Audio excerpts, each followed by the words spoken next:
I look exactly the way you wish you could. I look good. I look good. Come on. I'm in love with a girl that I call old school. Sipping on my brandy, I'm feeling brand new. Got the feather in my hat because I'm just that cool. You peeping at my alligators, been kinda smooth. I look good. I look good. I look exactly the way you wish you could. I look good. I look good. I look good. Fans filing into Rogers Center. This is the third and final game of the three-game series against the Mariners. 30,000 on hand yesterday afternoon as the Blue Jays won 7-0. Their first shutout of the season, the combined shutout. Brandon Morrow picked up the win. They'll try to win the series here this afternoon. Let's take a look at the Seattle Mariners lineup. Sean Figgins, Dustin Ackley, Ichiro Suzuki, top three in the order. Alex Liddy is back into the lineup. He did not play yesterday. He's got a 6-game hit streak. He's hit very well on the road this season. He's playing at first base. Seager, Saunders, Oliva, Jaso, and Kawasaki round out the lineup. Henderson Alvarez to the mound for the 5th time this year, looking for his first win. 7 innings for the 2nd time this year. Last start against Baltimore, but he got stuck with the loss because of the run support. Blue Jays just couldn't get him. In that start against Baltimore, he did not strike out a batter, but got 18 ground ball outs. First pitch of the game is 96 on the corner. Sean Figgins was the leadoff hitter yesterday. He played in left field as he is doing here this afternoon. Went 0 for 4 in the game yesterday.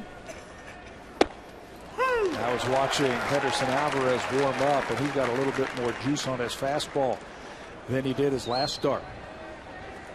He looks loose and free, and the ball's really coming out of his hand nicely. The 0-2 pitch. Figgins is late.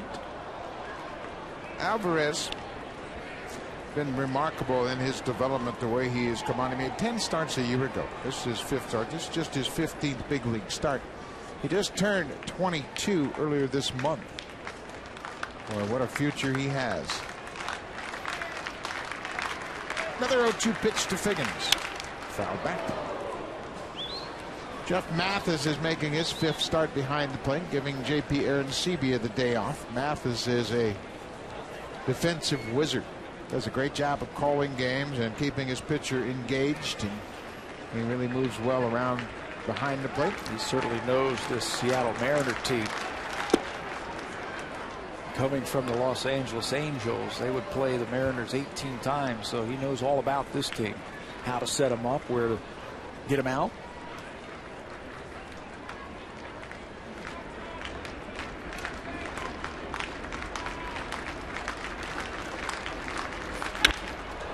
Hit high and deep to right. Figgins has hit a home run to lead off the game. We mentioned home runs have been a problem for Henderson Alvarez. That looked like a high changeup. He has now allowed 6 home runs in this, just his 5th start. You know, and he shook to the changeup too. Jeff Mathis wanted to throw fastball away, fastball in, and really jam up Sean Figgins, but he wanted to go to the changeup, and it just stayed up.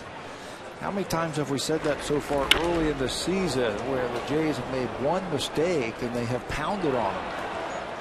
That was a 2-strike approach by Figgins off a changeup. That's why the changeup doesn't really make a lot of sense there. Dustin Ackley drives this ball over Thames's head. He plays it well off the wall. Here's the throw to second.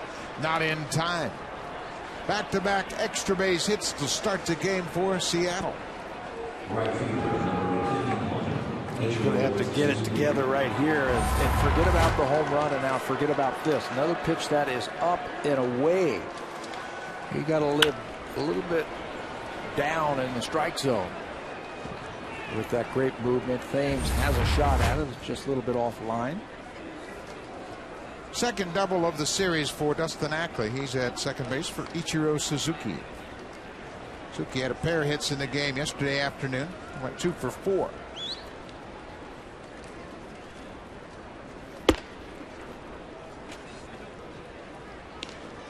Ichiro in his 12th big league season. The first time last year he did not reach the 200 hit plateau. Amazing. Just amazing with that bat. The ability to spray it all over the ballpark. This time he lifts it to left. Should be an easy play for Thames. Ackley is tagging up, but he'll hold his ground at second. Scouting report for Henderson Alvarez is brought to you by Home Hardware. Homeowners helping homeowners. The fastball 60% of the time in his last start. That reached 96 miles an hour. The changeup, the slider, and the cutter were very important pitches for him. The slider is developing. The changeup has got to be down. He's bread and butter is the fastball, and he's got to be able to paint it down and get great movement with it. Alex Liddy playing first base this afternoon, hitting cleanup. Goes after the first pitch and pops it foul. Going back to the Figgins home run, that's his 9th career leadoff home run, 2nd this season, and it's jump-started the Mariners here this afternoon. He has had some problems, Figgins, swinging at pitches out of the strike zone, and it was a pretty good two-strike approach right there from Figgins.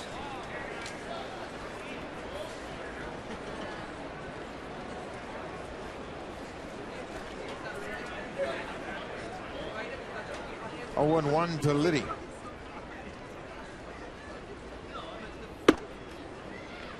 We mentioned this in the opener on Friday night. Alex Liddy is the first Italian born and raised in Italy to play in the big leagues. His father actually lived in Beverly Hills and played high school baseball and football in Beverly Hills in California. He looks like a football player, doesn't he? Pops this one up. Should be playable. Mathis flips the mask off. He's got room and makes the catch. Had to deal with that on-deck circle a little bit of the Seattle Mariners, high-stepping it over all the paraphernalia that's on that on-deck circle. He's still talking about it with the home plate umpire. And you see the lead weights, the bat, the pine tar rag, all kinds of things they had to tiptoe over to make that catch on the pop-up. Kyle Seager, the third baseman.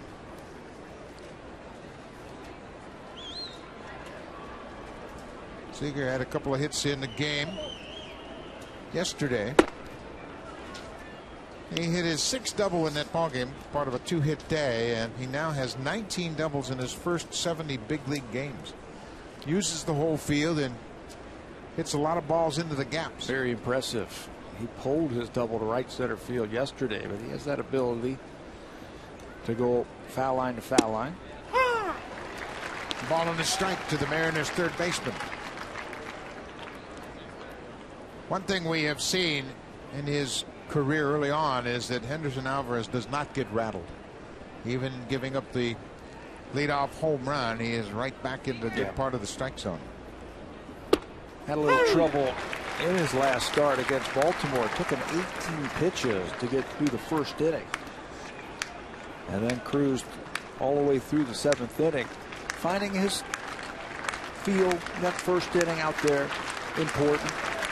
He has a good fastball with good running action.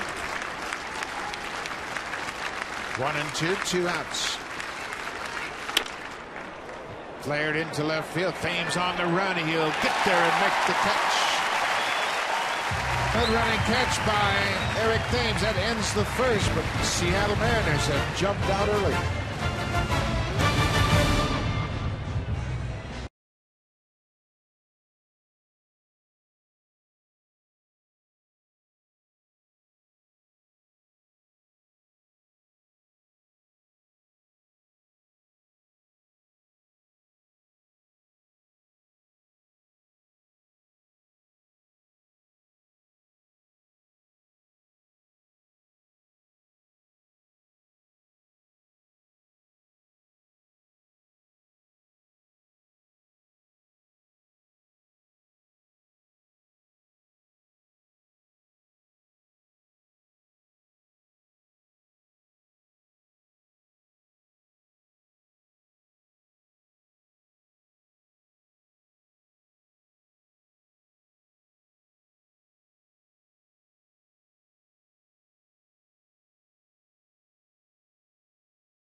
here this afternoon. They are a game over 500. Escobar, Johnson, Bautista, top of the order. Lind is the cleanup hitter again this afternoon. Edwin Encarnacion. This season at Rogers Center, a 357 average with 5 homers. He had a 5 RBI game yesterday. And he is swinging a hot bat, as is Eric Thames. Thames in that 6th spot ahead of Lori Rasmus and Jeff Mathis. Start number 6 on the season already for Jason Vargas. He earned his 3rd win of the season. That was last Tuesday against the Tigers. He allowed 4 runs, 6 hits in 6 innings. Pitched well enough to snap a 4-game losing streak. There are his numbers this year: 3-1, 345 earned run average. For his career against the Blue Jays, they've handled Vargas 0-2 with a 752 earned run average. He is a fly ball pitcher, and that could be dangerous in this ballpark. Yunel Escobar 2 for 8 so far in this series. Average at 226. Trying to get a measure of consistency here on this homestand. Vargas' first pitch on the outside corner. Justin Vargas, originally drafted by the Florida Marlins, 2nd round in 2004. He signed with the Marlins and then was traded to the Mets. And a lot of people believe the trade that brought him here to Seattle, Jack Zarenzik's first trade, was the one that really set the foundation for this ball club today. 87 miles an hour. He won't overpower you, but he jumps ahead of Escobar 0-2. He'll throw a lot of strikes. You'll see J. Pierre and Sebia go to talk to his young starter right there. I bet you they're discussing that changeup that he threw with 2 strikes to Sean Figgins. Yeah, you've got a guy in a hole with 2 strikes, and Figgins is a leadoff hitter, so he's just trying to protect the zone. And when you throw him an off-speed pitch, you speed up his bat. Certainly don't want to throw it in the strike zone.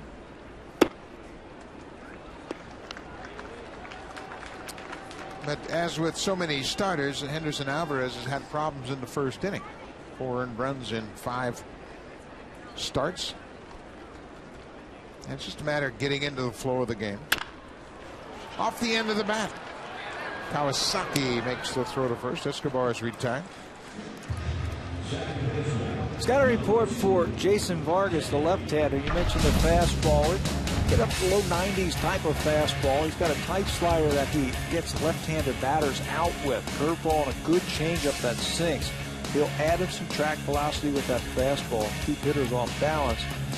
And his changeup is his go-to pitch for me. He'll throw it anytime, any count in the game.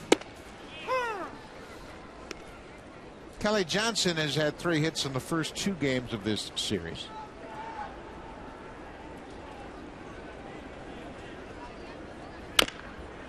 It's pulled outside of first.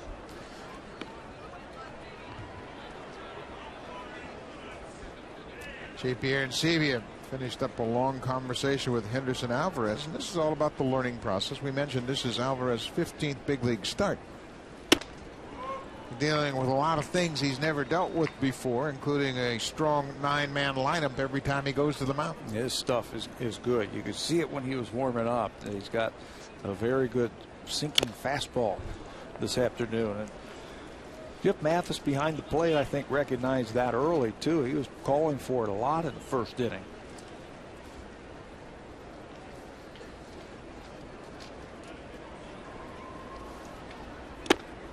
Yeah, if I were Henderson Alvarez, I might want to turn my game over to Jeff Mathis. Yeah, he knows these guys better than anybody. Again, he came from the American League West, catching for the Angels. So he has seen them the last few years and knows all about them. So it's a full count with 1 out to Kelly Johnson. Jose Bautista's on deck. He walks him. Well, Johnson's done a good job of getting on base for Bautista. Henderson Alvarez pitching to the leadoff batter with 2 strikes, and watch the sequence. Watch Jeff Mathis. He wants to go, first of all, fastball inside, shook him off, fastball outside, gave him the sign for the changeup, and he just floats it over the middle of the plate. I think Mathis had a good sense of that, and he didn't shake him off after that home run. Jose Bautista will bat with a man at first base. Vargas out of the stretch.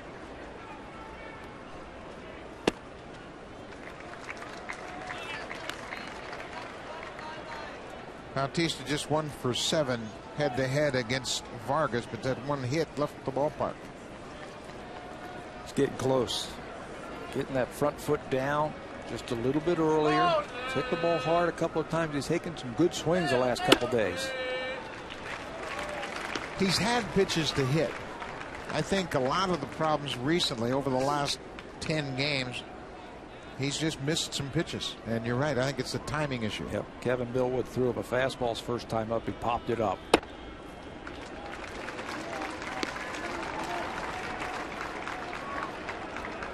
There, the last 10 games, a 139 average, a homer and 5 RBIs, and you can bet John Farrell's going to let him swing here. He's got to. Changeup, 3-0 changeup. That's respect. First inning, man on base. You're already up 1-0. 3-0 changeup. Bautista sounded like he broke his back. He pulled it into the seats. Looked like he might have been out in front of it. Hit it off the end of the bat.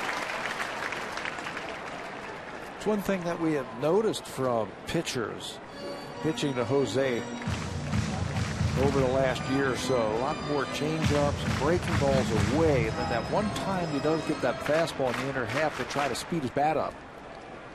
That time just a little bit too quick. It looked like he hit it off the end of the bat. Full count, 1 out. Kelly Johnson takes his lead at first. There he goes. Bautista pops it in the air. Ichiro Suzuki, the right fielder. Bautista's retired. 2 down.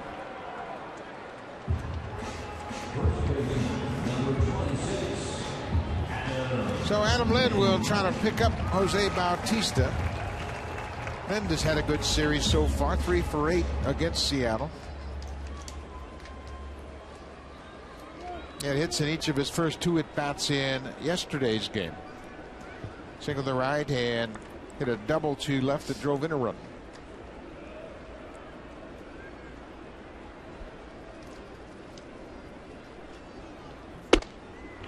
Outside. The Jays are getting a good look at Vargas here in the first inning. He's thrown 19 pitches. Give you a good gauge on his velocity and the pitch sequences. He saw Oliva with that thumb action with the signal. Little signal for Vargas to throw to first.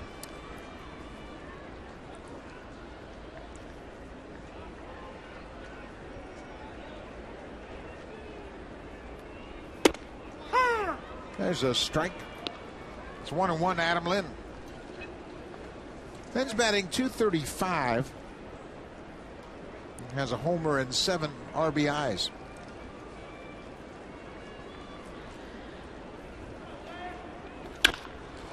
Bounced on the ground, actually. To Liddy. Lind's retired. Blue Jays get a base runner, but they leave him on.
Here's Shai Davidi.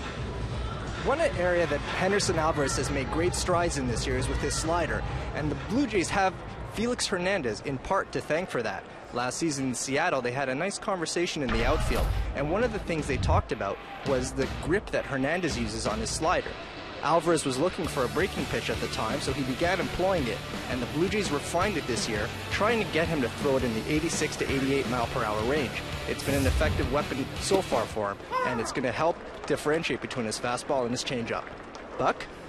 Thanks, Shai, and that's very important. A starting pitcher needs a minimum of 3 pitches.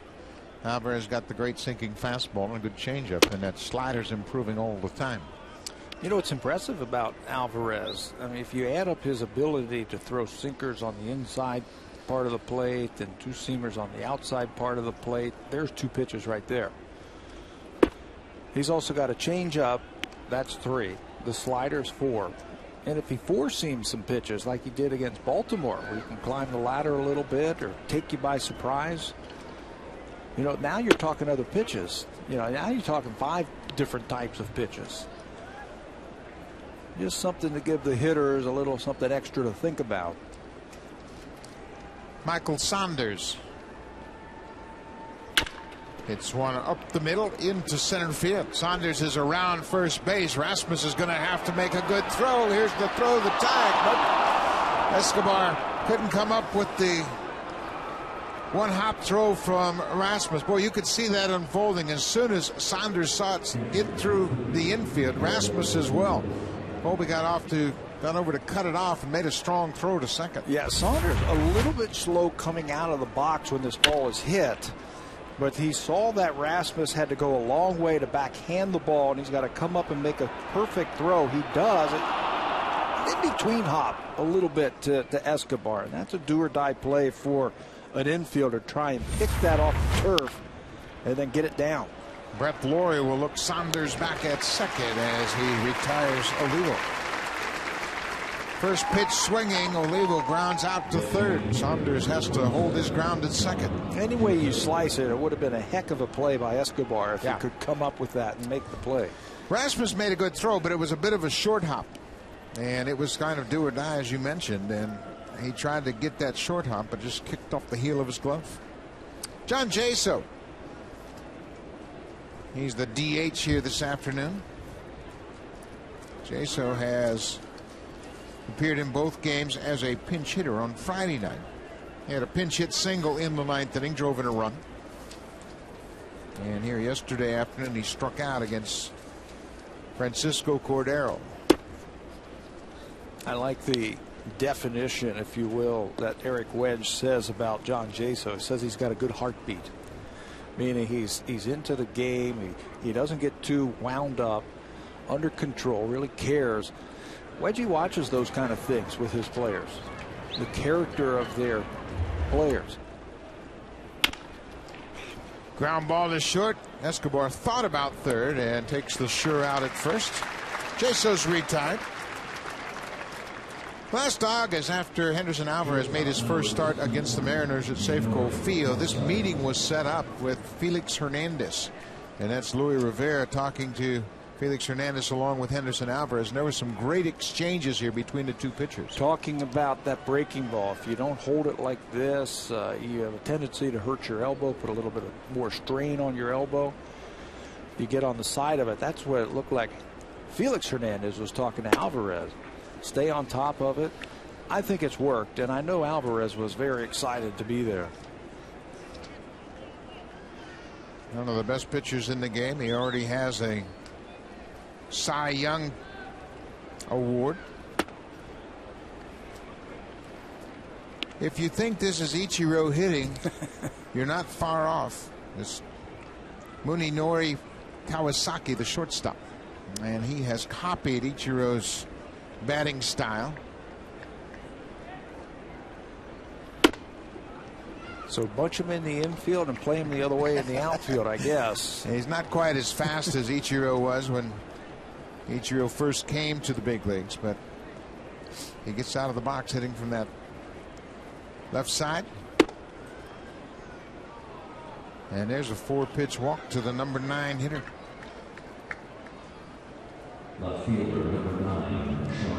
So they'll turn the lineup over and bring to the plate Sean Figgins, who homered in his first at bat.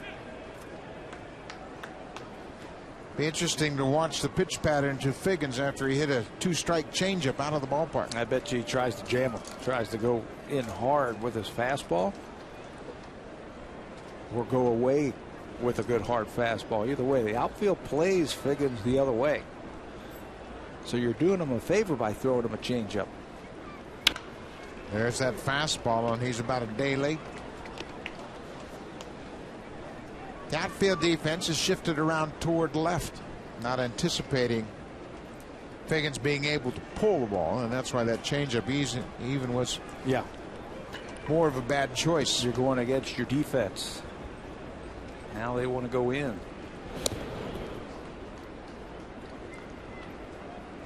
Seattle leads 1-0 on the Figgins leadoff home run, his second home run of the season. Saunders a leadoff double, moved to third base on the ground out, and Kawasaki walked.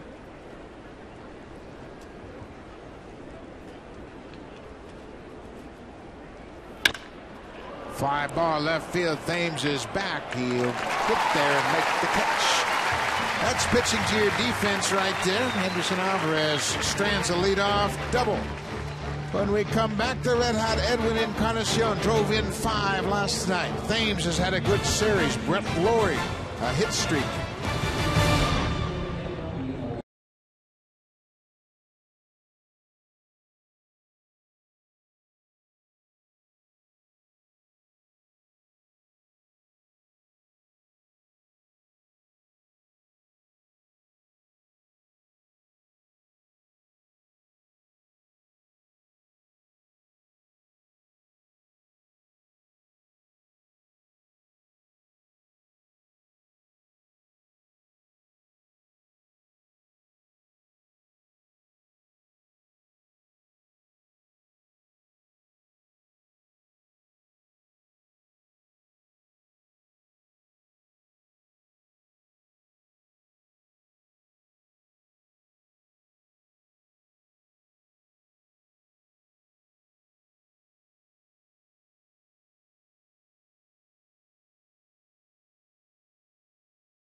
Been on fire since he's gotten back here to Rogers Center. Boy, the home run swing is out for Encarnacion. Drops one in the windows in the first night here. He's got that left field line really zeroed in. One thing that Encarnacion is doing better this year is not pulling off the baseball. That pitch is down and away. He's staying right over that ball and hitting it hard to right field. He looks like a much different hitter than we saw last year. 2 doubles, 2 home runs in the first 2 games of this series.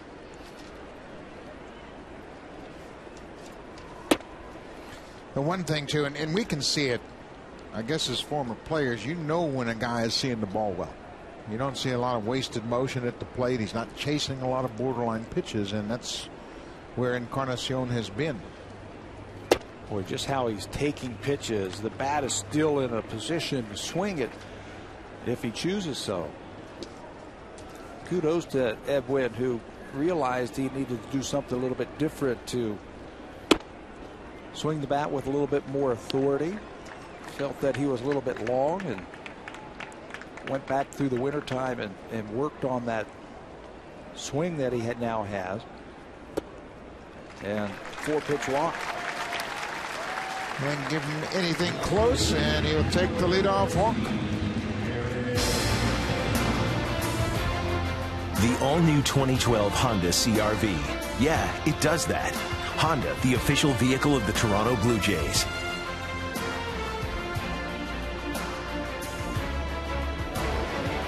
Good crowd here at Rogers Center, and Eric Thames is swinging a hot bat. Thames has hit in 13 of his last 14 games at a .382 clip.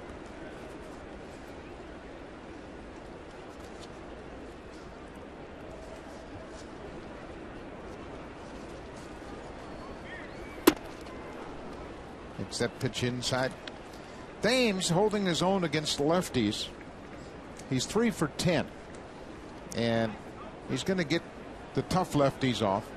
The John Lesters and maybe the C.C. Sabathias, at least in the early going. But he truly has his mind set on being an everyday player. Well, just watch his approach, and you can tell that he'll be able to hit lefties, righties, hard throwers, soft tossers.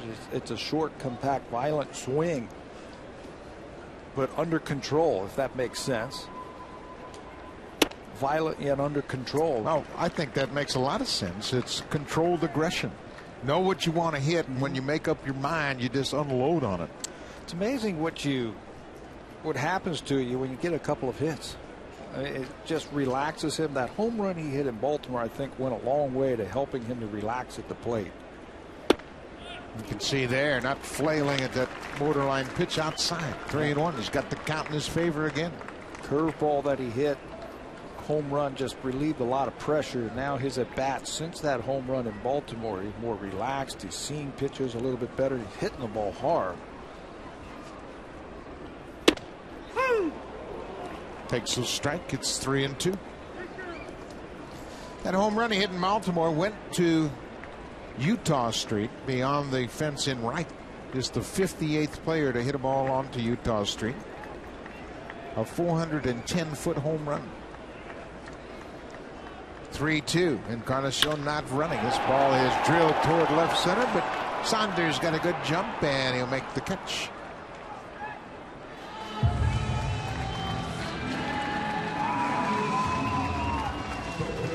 So there's one out. Brett Lawrie has an 8-game hit streak alive. He too, like Thames, has been hot over his last 15 games. Lawrie has hit in 14 of those previous 15 ball games.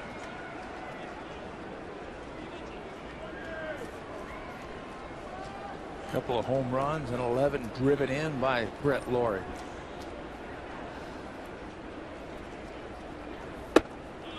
First pitch strike. Lawrie hit second in the order in Baltimore, just trying to get something going. John Farrell recognized his offense was a little stagnant, so he just tried to shake up the lineup. Boy, there's nothing wrong with that when you're able to move guys around, give them a different look. Sometimes guys go into that number 2 slot in the batting order. They come from an RBI slot and they act like a 2-hitter.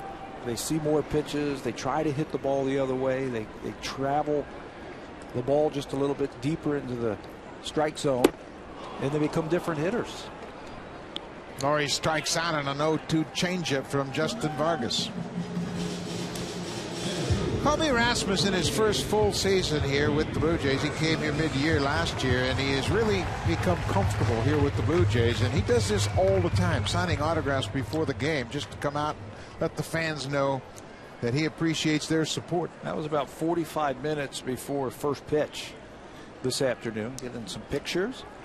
So if you want an autograph session, get down here to Rogers Center an hour before the game, and you'll get one from Kobe Rasmus.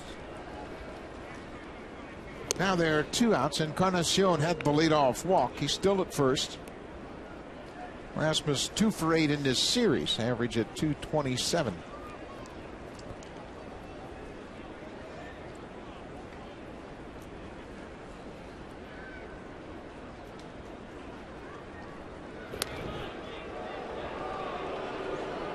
Encarnacion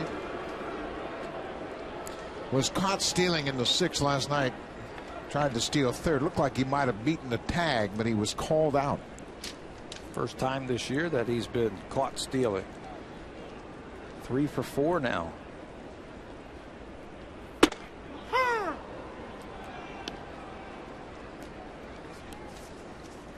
Seattle leads at 1-0 on Sean Figgins' leadoff home run. Blue Jays won 7-0. Their first shutout of the season yesterday afternoon.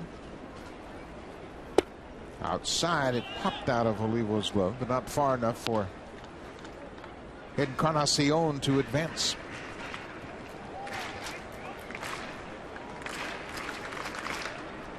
Vargas, one of the better pitchers on the Seattle team at pitches per inning. Only Blake Bevan is better.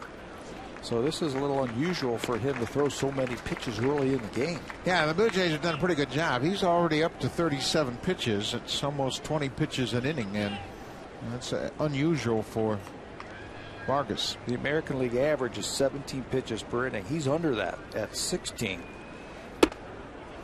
Misses again. He is throwing more balls than strikes here in the early going, and he can't survive like that. Yeah, no, it's almost like the Blue Jays have a game plan. You saw Eric Thames take a 3-1 fastball right down the middle. It's almost like a game plan where they really want to drive that pitch count up early in the game.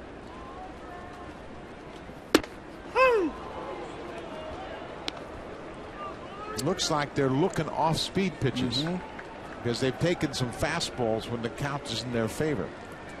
And Vargas struck out Brett Lawrie on an 0-2 changeup. He's kind of a backwards pitcher. He finishes you with off-speed pitches. So this should be something off-speed now. After throwing a 3-1 fastball. Making his 5th start against the Blue Jays. There goes the base runner. Strike 3 call. Rasmus was caught looking at that fastball. It catches the outside corner, and Vargas pitches around the leadoff walk.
Blue Jays on Sportsnet. Brought to you by your local independently owned home hardware and building center location.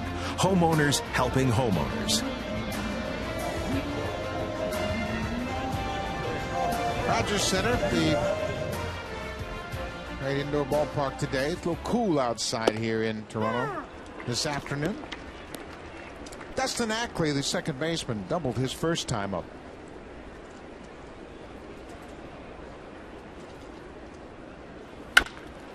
It's this high into right field. Bautista now retreating a bit. He's got plenty of room. Ackley's retired, one down. Starting to see the same pattern from Henderson Alvarez that we saw in his last start. Not striking anybody out. He's putting the ball in play. And I think that's going to bode well for Alvarez as this game goes along. If he stays right there, he'll be able to pitch 7-8 innings. Ichiro Suzuki.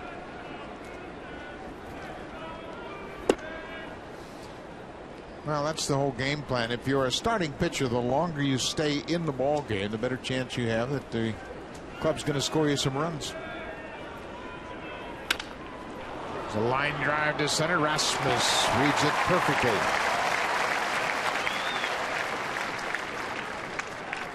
Two down. This is the pitch. It's a changeup and it's high. And I think Alvarez isn't real happy with his pitch. He's happy with the ability that he got it out, but I don't think he's real happy with his delivery and where that ball ended up in the strike zone. I think location is a concern for him right now, but he's not a touch and feel guy. I mean, you pitch to half of the strike zone. The lower half, if he stays down there, he should be fine. Yeah, with the movement that he has and his fastball, slider, and changeup, you just keep the ball down and you're going to be fine. He was upset because that ball hung up and Ackley just missed it.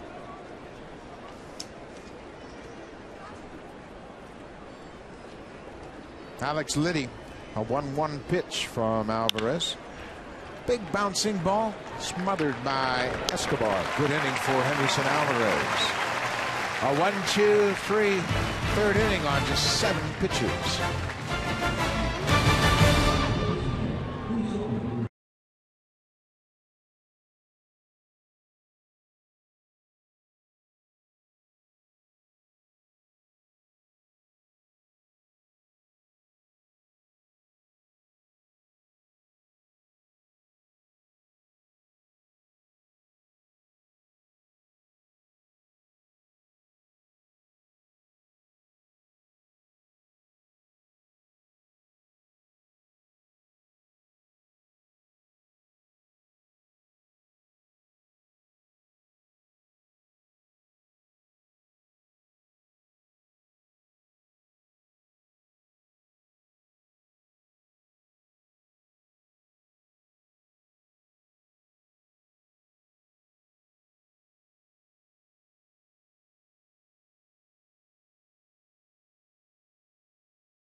The Blue Jays are starting something new this year. It's called their Sunday Salute, where they will honor a member of the military each Sunday. Today, Master Corporal John Gribben is being saluted. Congratulations, Master Corporal, and thank you for a job well done.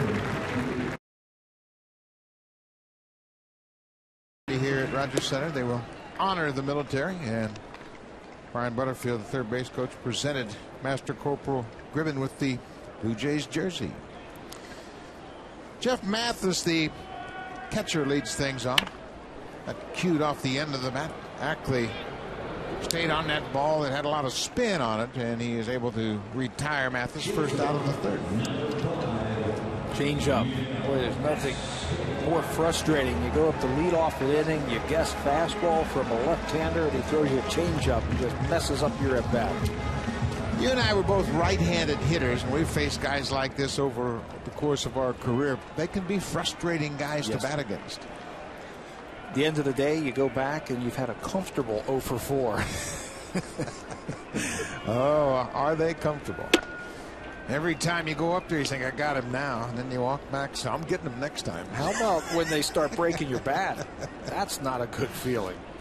Guy's throwing 82 miles an hour and he's breaking your bat. First guy that comes to my mind, Scott McGregor of the Orioles. He threw a lot like Vargas, and he threw that fastball about 86 miles an hour right at the top of the zone, and I'd pop it up every time. Escobar takes it inside. It's 3-0. Still have nightmares on those pitches now? All the time. You see a guy like Vargas, you go, yep, that's the guy that killed me right there. Yeah. Charlie Leibrandt was like that. You know, change up 4 pitches in a row, turn his fastball over.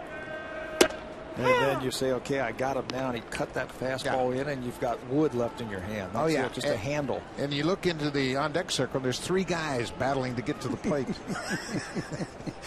And then you look up the scoreboard, there's nothing but zeros. Right on the inside corner. Full count. Escobar grounded to short his first time up.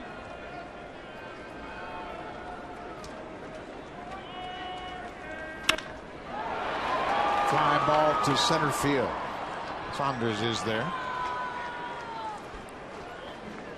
I mentioned Justin Vargas started out with the Florida Marlins, went to the Mets, and then was traded here to Seattle. When you look at his career, great start. He got off to a good start here this season in 2012. Adds and subtracts very well with his pitches. Gets you out on that front foot and get a long fly ball. Opponent's batting average 50 points lower this season than his career numbers. Kelly Johnson walked in his first at-bat.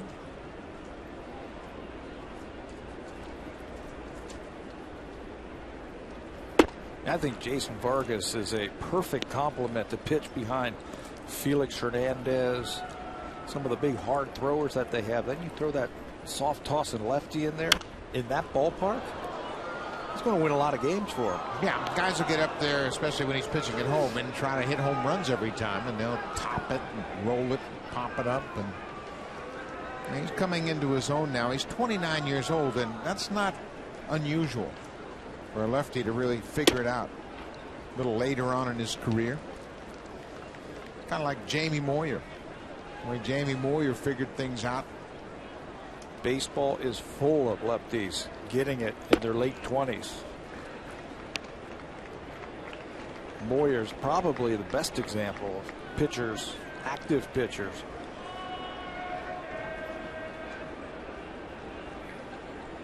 Another full count pitch to Johnson. Out in front of it, pulls it foul.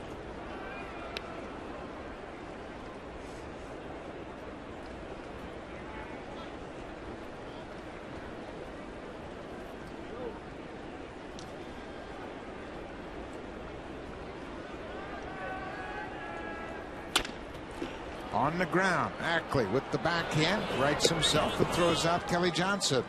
Vargas, a 1-2-3 third inning, keeps moving that ball in and out and back and forth.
By authority of Rogers Blue Jays Baseball Partnership and may not be reproduced or retransmitted in any form, and the accounts and descriptions of this game may not be disseminated without the express written consent of Rogers Blue Jays Baseball Partnership. It is Amateur Baseball Day here at Rogers Center. There are 39 teams in attendance, and the Blue Jays have always been great supporters of amateur baseball across Canada.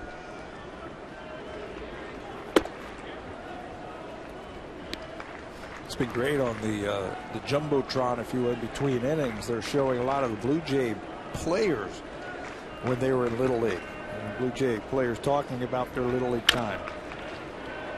Saw Brett Laurie when he was a youngster and Colby Rasmus already. Pretty cool.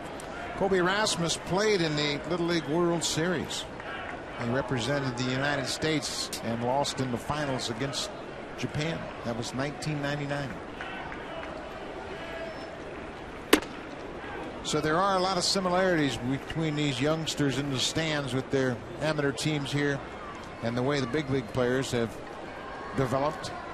I don't think some of those youngsters look up there at that jumbotron in between innings and think about that maybe one day they'd be down on the field after they see their heroes playing just like they did at that age, 12 years old. And the Blue Jays are doing a great job all across Canada and putting together the Honda Super Camps and clinics and making sure that they spread the word about baseball from coast to coast. Kyle Seager is putting up a battle here against Henderson Alvarez. The Blue Jays, in two separate ceremonies, one in Toronto and one in Richmond, BC, were acknowledged for their contributions to amateur baseball this past week. Doing a great job of supporting the kids all across Canada.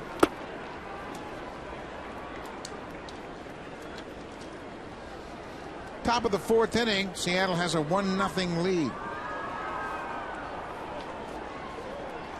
Seattle in the middle of a 10-game road trip.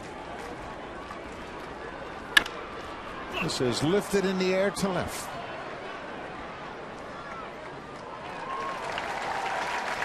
One out. One thing has really been consistent with Blue Jays so far this season has been their starting rotation. They're off to a great start. Hey, anytime you could have an ERA of 3.5, you're going to win a lot of games. 8-5. Their whip is outstanding. They're really not walking anybody. They're pitching deeper into the ballgame now. 5+ innings per start. 23 straight by their starters.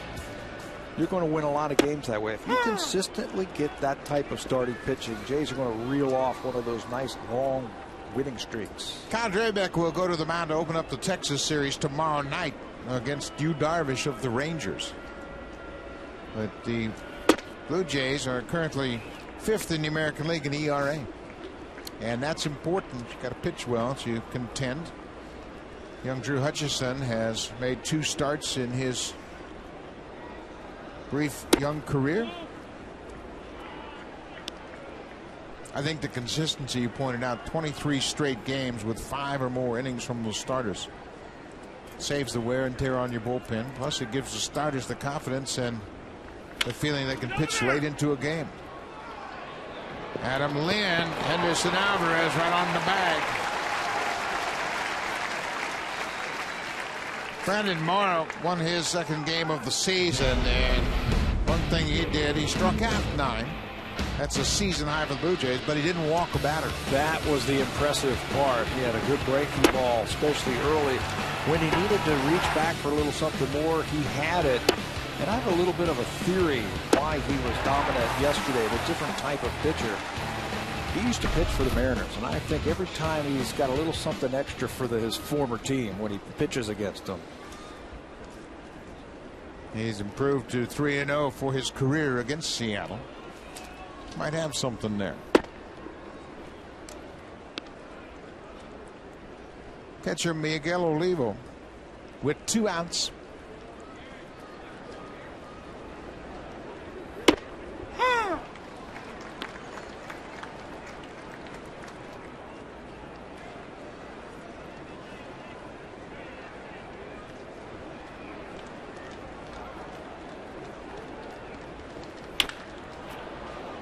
That's a sharp single into left. Oliva's aboard. It's a good breaking ball hitter. Olivo, he got a hit the other day on a curve ball. That time another slider. Henderson Alvarez doubled up on a slider. It's up a little bit too much of the plate. Ripped into left field for a base hit. That stops a streak of 6 in a row by Alvarez set down. John Jaso grounded to shortstop his first time up. He's the DH this afternoon.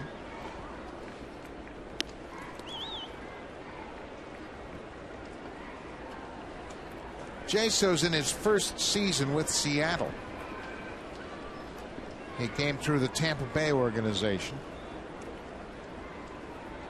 Last year he appeared in 89 games with the Rays at .224. Joe Madden used him from time to time as a leadoff hitter.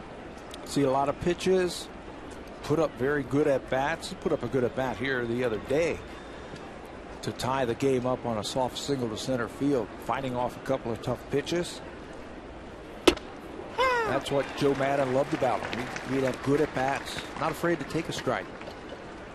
He has a career .340 on base percentage.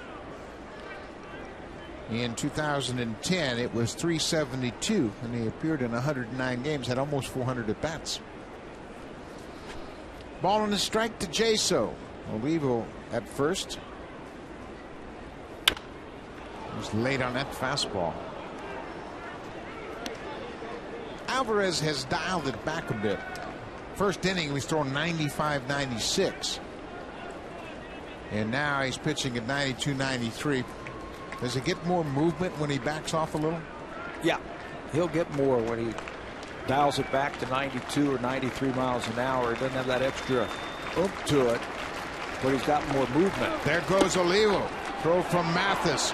Right on the money, but the tag was high. The throw was a bit high at second. Olivo picks up his first stolen bag. Mathis unloaded in a hurry, but second base umpire Greg Gibson calls Olivo safe. Olivo tried a couple of times yesterday to steal a base. Not really a running situation, but they take a chance, and they've got a guy in scoring position. Greg Gibson called Encarnacion out at third base on a steal attempt yesterday.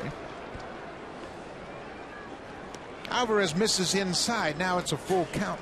That was the same type of play that Encarnacion had at third base. Head first slide, tagging up around the shoulder area.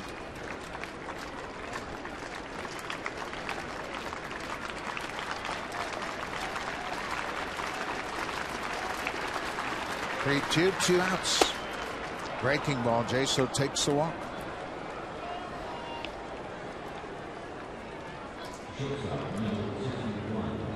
That's the second walk that Alvarez has issued, and that'll bring the number 9 hitter to the plate. Funinori Kawasaki, the shortstop.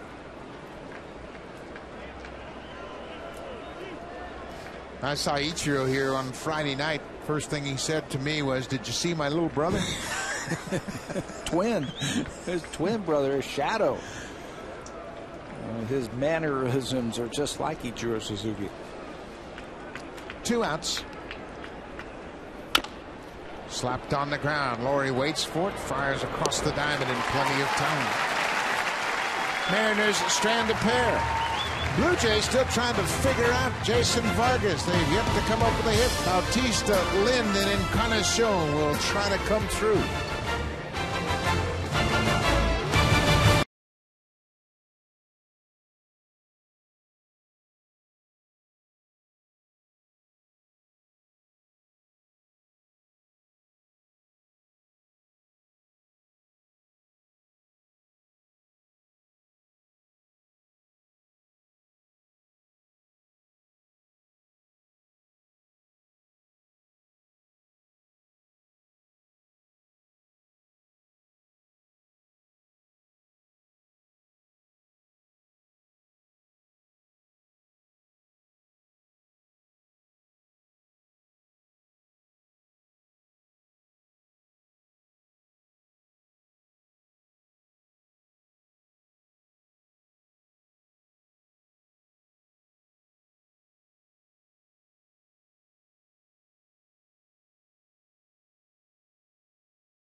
Rogers Center. It'll be the annual Sportsnet charity auction tomorrow. It all begins at 6:30 p.m. Eastern Time. That's 3:30 p.m. Pacific Time. Lots of prizes available, including pitching lessons with Ricky Romero, lunch with Romero, Arancibia, and Laurie, and trips. Trip to New York, trip to the West Coast, and lots of prizes available. Ivanka Osmak will host our live charity broadcast auction to benefit Jay's Care Foundation.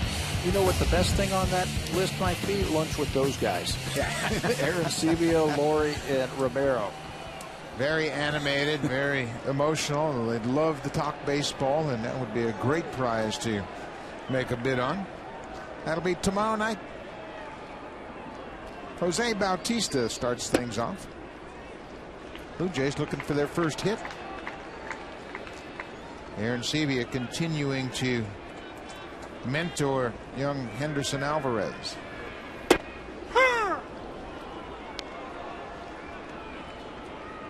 Not too many pitches in the middle of the plate so far by Jason Vargas. He's kept him on the corners.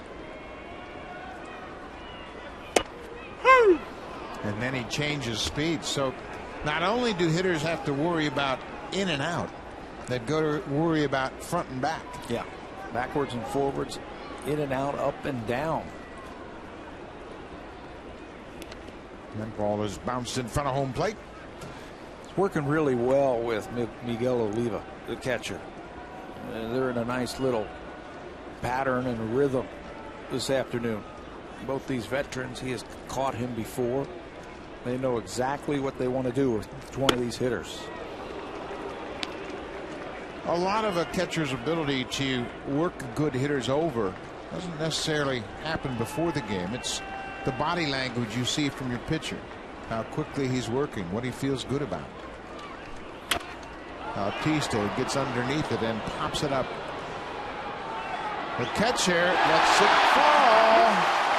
Boy, oh boy, Kyle Seager's got a call for that ball. He's the third baseman. It's a much better, much easier play for the third baseman than it is the catcher. He was playing so deep, respecting the power of Jose Bautista. Now he's got a long way to go. Jason Vargas, the pitcher, came off the mound and had thoughts of maybe catching it himself. But you're right, that third baseman's coming in. You see Vargas right there. He's thinking about it. The old, I got it, you take it. And Bautista pops up again. This one's behind second. Kawasaki, the shortstop, calls for it and makes the catch. The third baseman had a long run, but he gets there in plenty of time, and you can see he's not calling for it, but he's got to call off the catcher. Yeah, that was the mistake right there. Nothing said by the catcher. You can see Oliva, as soon as the ball dropped, he's thinking about it. He goes, you know what, this should be the third baseman's ball. And he looks right to him as soon as that ball hit the turf. Yeah, by the time you run 25, 30 feet away from home plate, you expect to be called off by one of the corner infielders. So Adam Lind will bat with one out.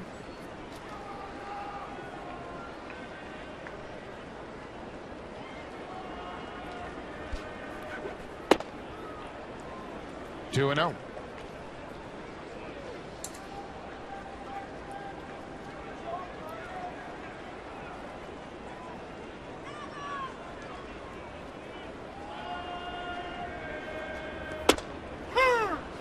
Vargas just does not throw anything over the middle of the plate. Yeah, so far here through 3 to third innings, everything has been on the corners.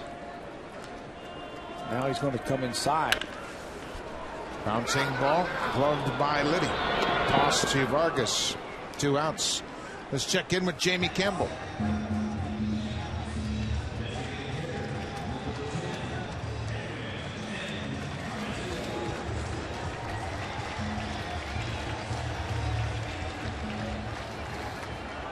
Tigers are going through a rough stretch.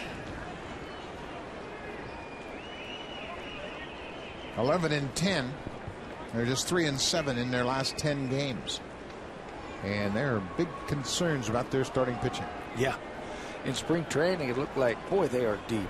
They've got a lot of young kids coming up. You've got the best in the American League, at least last year, in Verlander, and then Porcello. Scherzer hasn't really helped them that much this year. Vargas took a long time to regroup after he had to sprint to cover first. This is inside with that first pitch fastball.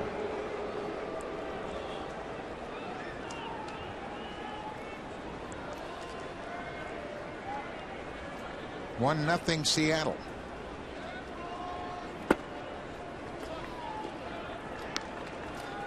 Here's where frustration might enter into the equation, as the Blue Jays are still looking for their first hit. Vargas is not giving in, but as hitters you can't expand your zone.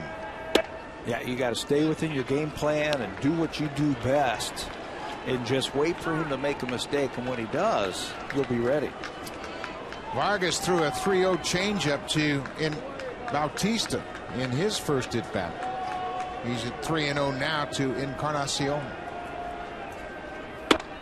Off the plate, and Encarnacion will take the walk. Second walk he has been issued tonight. So the 2-out walk. Vargas just will not give in, and that's his style. He's been watching.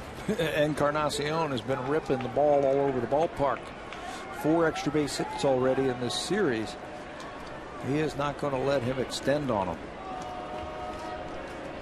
Eric Thames hit a ball sharply into center field. It was caught by the center fielder, Saunders.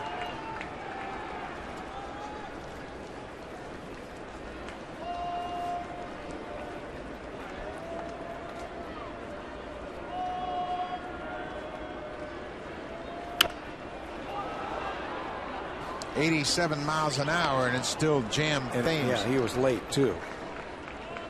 The fastball, they tried to go inside to him, and that's how you upset the timing. You don't have to throw 97 to jam guys. You got to move that ball around.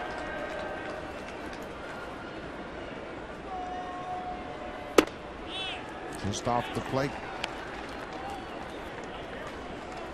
Vargas is doing a good job of remaining unpredictable.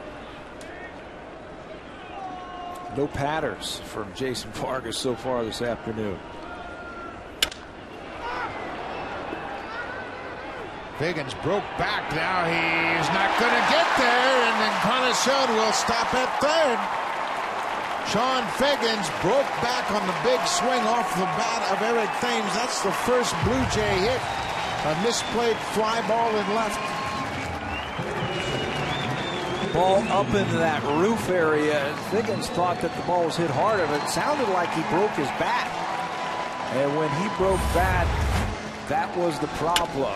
Fly ball to left field. You see how far he goes back, and now he's in trouble. He's got a long way to go, and instead of trying to make the shoestring catch, he's going to play it on a hop. And it turns out to be the first hit of the afternoon by the Blue Jays. A big break for the Blue Jays. Now Laurie with runners at second and third. This is where you got to make it hurt. Yeah. Figgins showed his experience. Once he made the initial mistake, he didn't make a second mistake by trying to catch that ball. Yeah, if he did and missed it, Thames is on third, and Encarnacion would have tied the score. Hop toward the seats, really giving chase, but it's in to the seats, out of play. This is going to tell a lot right here on this pitch right here. Brett Laurie last time up 0-2, they threw him a changeup. You were just talking about Jason Vargas becoming unpredictable.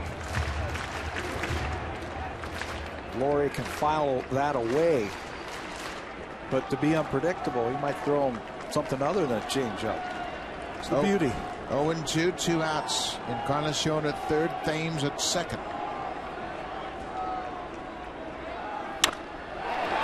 Left field. This time Figgins has a beat on it, and the Blue Jays failed to take advantage of the air in left. Now it's time for a Blue Jays Central update. Here's Jamie Campbell and Greg Zahn in the Blackberry Broadcast Studio.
Place to watch all the action this season and your very own reserve seat adventure center. Great seats are still available. Call the Blue Jays directly at 416-341-1234 or log on to BlueJays.com. Blue Jays season tickets all summer long right here at Rogers Center. A lot of fans on hand here this afternoon.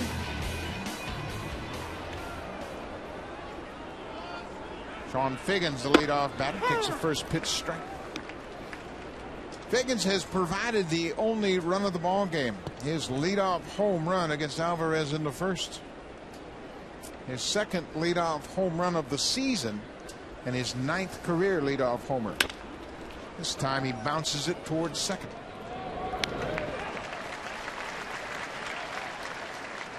Henderson Alvarez making his 15th start, but since he's come into the American League, he is right there with some of the big boys. Yeah, Shields, Wilson, Verlander, the guy. What whip is walks plus hits per innings pitched, and he's one of the best. You don't walk anybody, you don't put anybody on base via the base hit, you're not going to give up any runs. I really think that's one of the best barometers to measure how effective a pitcher is. Another ground ball. Kelly Johnson is there. Beckley's retired. Well, it's all the pitcher. It's all on the pitcher. How many hits does he give up? How many walks does he give up? And you divide it by the innings pitched. If you're at 1 or below, that's pretty good. There's a lot of new metrics in the game now, and a lot of them have really become valuable. And I think the whip and the OPS for hitters have really modernized the way you look at statistics, and I think it's a very effective way to evaluate. I think the batting average with ball in play tells a big story also. What hitters hit, what their batting average is when they make contact.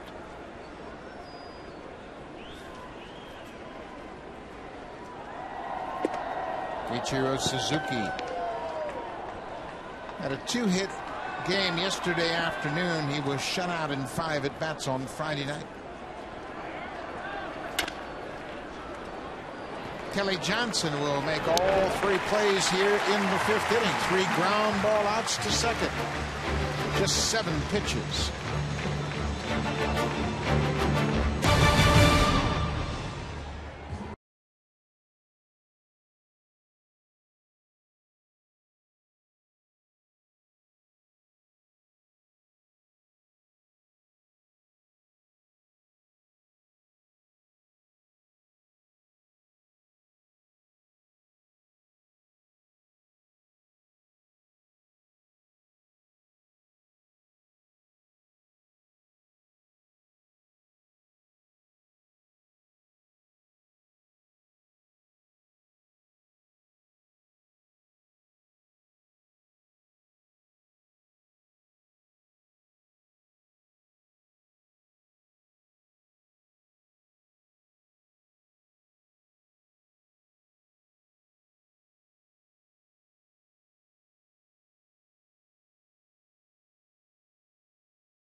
Enjoying those big comfy green chairs in the TD Comfort Zone are guests of TD.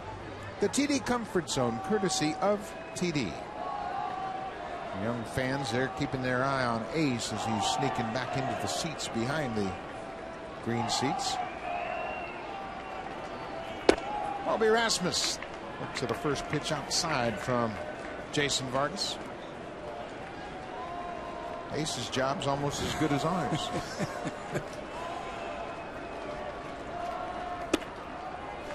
I talk about Vargas, now 29 years old, and he started out with the Marlins, went to the Mets, came here in a big deal in 2010. Jack Sorensik's first big trade, a three-way trade that involved 12 players. We compared him to Jamie Moyer, and Jamie Moyer had played with 5 teams before he landed in Seattle, and that's when his career really took off. He was 33 years old when he pitched his first season in Seattle. Started to learn how to pitch and pitch to that ballpark, pitch to the big part of the ballpark, and change speeds, pitch backwards, if you will, like you were talking about earlier. And he has won a ton of games since he was almost out of baseball. Jamie Moyer pitched 11 seasons with the Mariners. He won 145 games.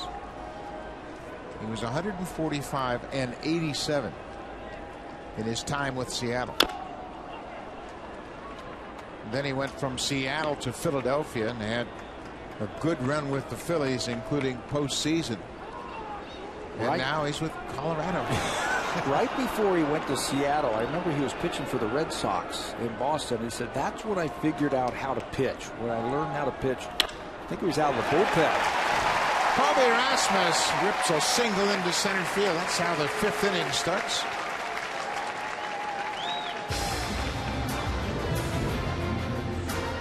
The all-new 2012 Honda CR-V. Yeah, it does that. Honda, the official vehicle of the Toronto Blue Jays.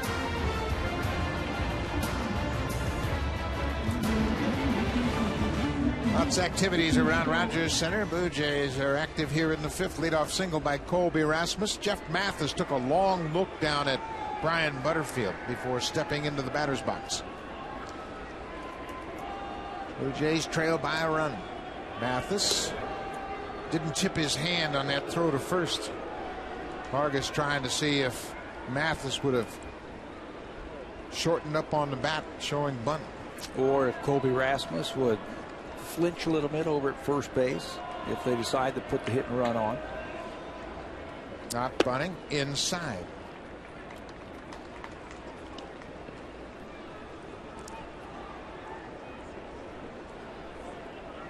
Should be able to put the ball in play against Vargas, not overpowering, and doesn't have a real nasty breaking pitch. So if you decide to play hit and run, you might create a 1st and 3rd situation. You'll have to wait just a fraction of a second longer. Make sure you get it on the ground. There's the bunt, and it's poked foul, out of play. Mathis turned around, squared around late, and jabbed at it. Blue Jays don't bunt much. John Farrell has had just 2 sacrifice bunts so far. Takes into consideration the score of the inning, where they are in the lineup, who's hot, who's not.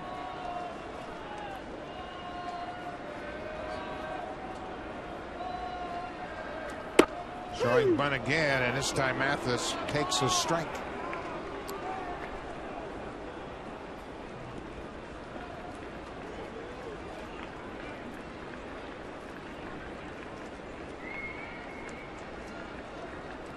One ball, 2 strikes to the Blue Jays catcher.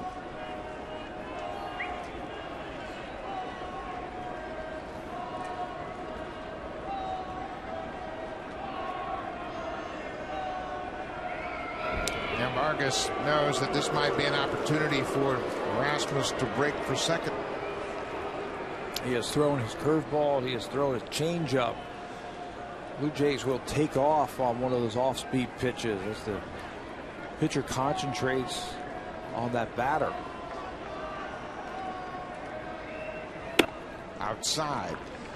2-2. Now this is a pitch where Vargas has used his changeup and breaking ball. 2-2 pitch. And with that, Rasmus might be on the move here. Gambling, and he'll make a mistake, or Jeff Mathis will make contact. Not running. It was an off-speed pitch out of the strike zone.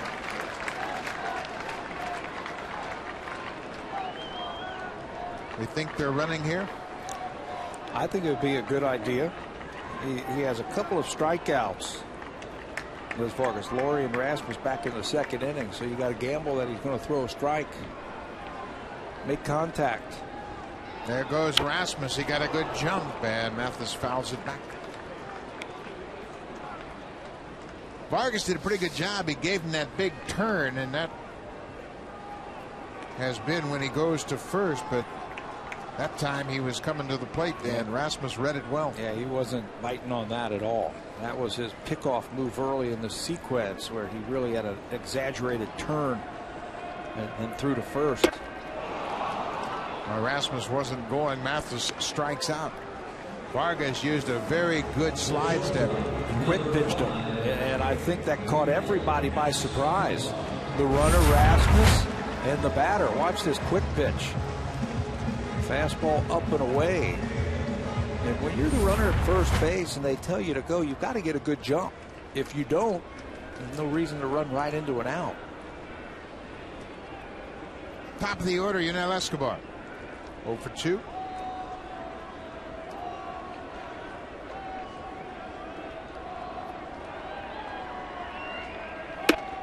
First pitch changeup is away. You were right about Vargas.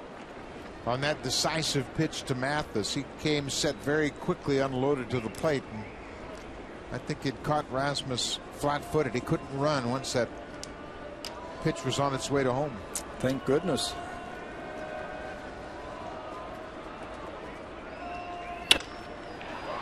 Ackley knocks it down, stays with it, and throws out Escobar. Dustin Ackley, the second baseman, kept it on the infield, and on the out, Rasmus moves to second. He had thoughts of trying to turn a double play. Ball's hit to his glove side. He moves over there. You see how quickly he moved over there, but the ball hits him in his heel. And instead of panicking, he just takes his time and he gets the out over at first base to the delight of his starting pitcher. Rasmus at second now in scoring position with 2 outs.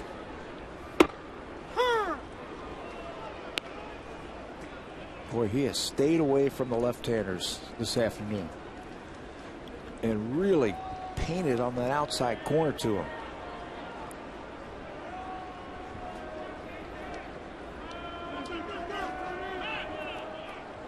Kelly Johnson asked for time. Well, you're right about painting. He has painted both sides of the plate, and he's done it with multiple pitches, fastballs, cutters, and changeups.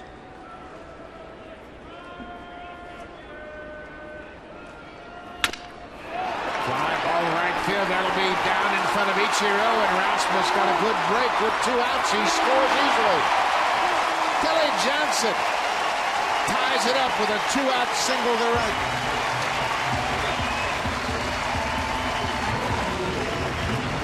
Those 2-out hits will make everybody happy on the Blue Jays side. Ichiro Suzuki picked up a outfield assist the other day, but that was when no one was out and he was able to charge the ball. This time he's got to lay back on it. Watch Suzuki, the right fielder, when the ball is hit softly in the right field, he's got to lay back and make sure the ball doesn't bounce over his head, and that's all the time that Colby Rasmus needs to tie this one up. Kelly Johnson delivering that 2-out base hit with a runner in scoring position is now 3 for 8 in those situations with 2 outs. We're tied at 1.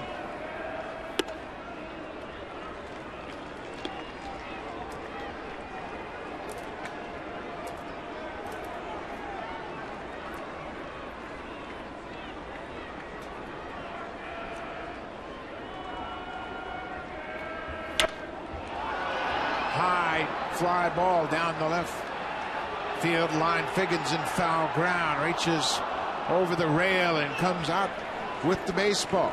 He stayed with it and didn't let the fans distract him. Sean Figgins makes the catch to retire the side here in the 5th, but the Blue Jays have tied it up.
And we're tied at 1 here at Rogers Center as we head to the 6th. It'll be the cleanup batter, Alex Liddy. Liddy's 0 for 2 so far.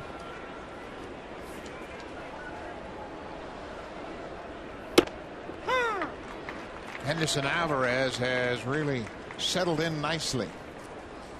He had 3 ground ball outs to the second baseman in the 5th.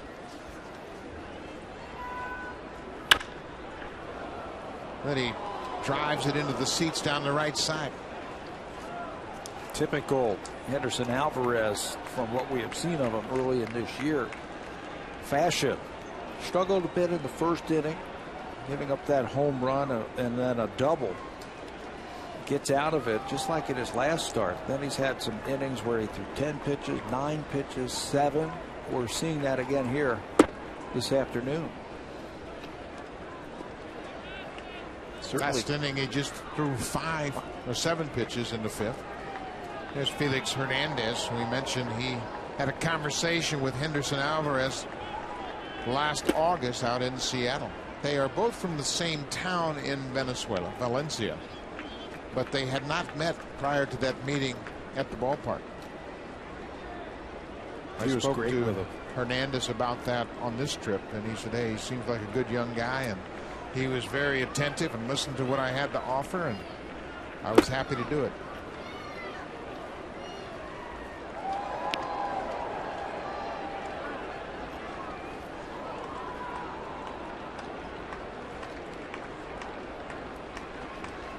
Henderson Alvarez just 22. Felix Hernandez has been around forever. He's only 25.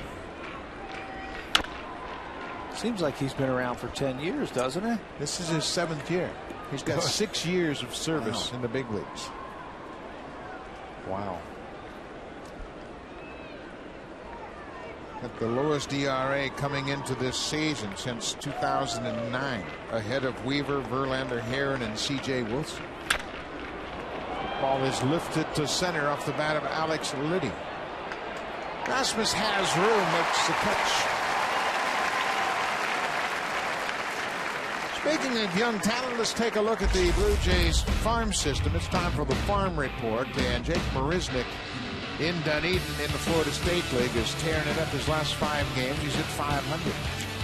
And Travis d'Ormeau in Las Vegas is starting to heat it up again. Marisnick got off to a bit of a slow start and advanced A ball.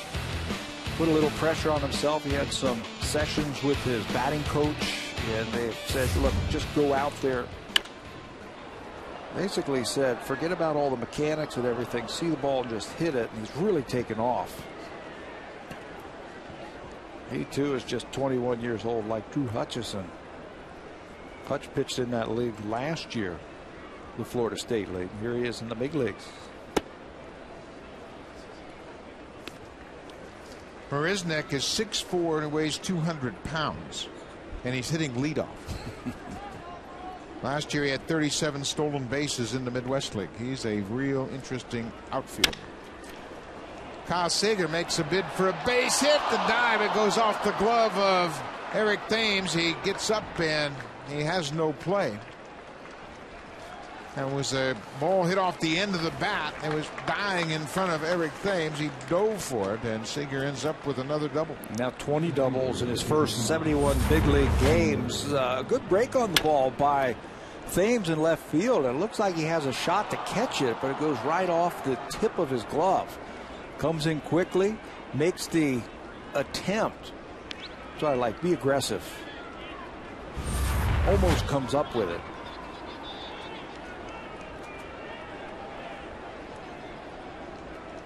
Might have got a little road rash diving on that artificial turf.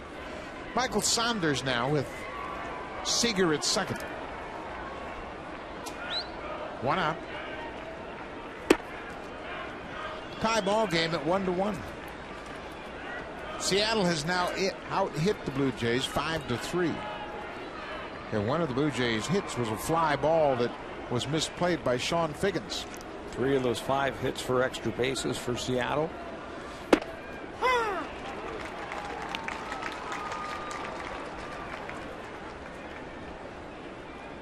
Alvarez pitching into the 6th here. Now the Blue Jays have extended their streak to 24 straight games from their starter pitching 5 or more innings. 94 miles an hour with movement. And an easy delivery.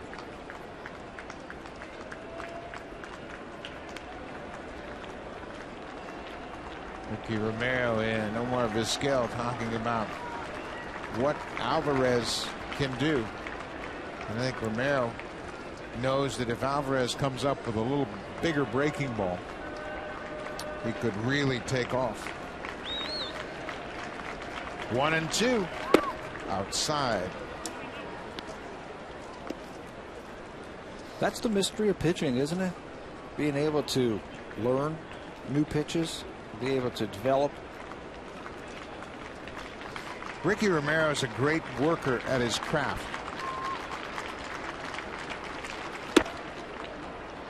When you really think about a starting pitcher, he pitches every 5th day. He has one work day.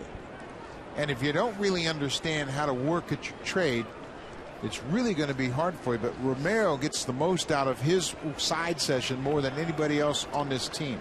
In side sessions, they're not full-blown, okay, here we go, we're going to air it out for 50 pitches. It's learning how to control. Saunders takes the ball low. That's not a bad thing right there. First base was open. You've got a guy who's been swinging the bat, and I think that's why Jeff Mathis has gone out there to talk to Henderson Alvarez. It's not that big of a deal to walk him, set up the double play. Alvarez upset with himself after walking Saunders, but sometimes you've got to pitch around hot hitters. No, I think you're right on the money. I think Mathis had no problem with that walk. Alvarez might have just thought about it as a batter getting away, but now you've got the catcher who doesn't run that well in a double play situation. 1st and 2nd, 1 out. Got to think your way through the lineup. Jeff Mathis, I think that's why he called for that changeup. If we walk him, no big deal.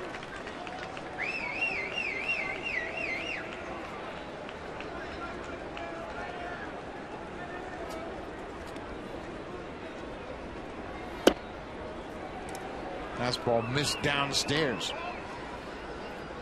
Olivo had a 2-out single in the 4th.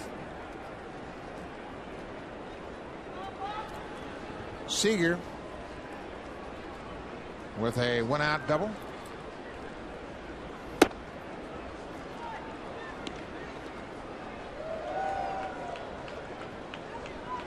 Two balls, no strikes.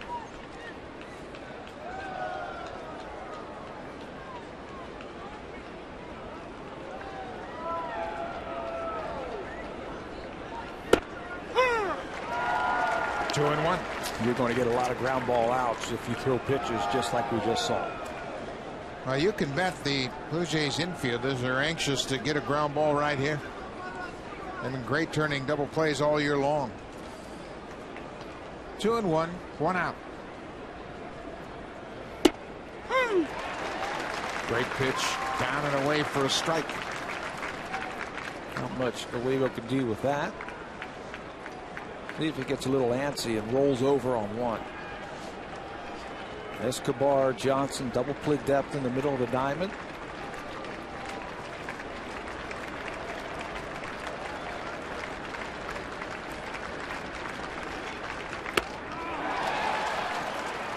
I think he missed that. Yeah.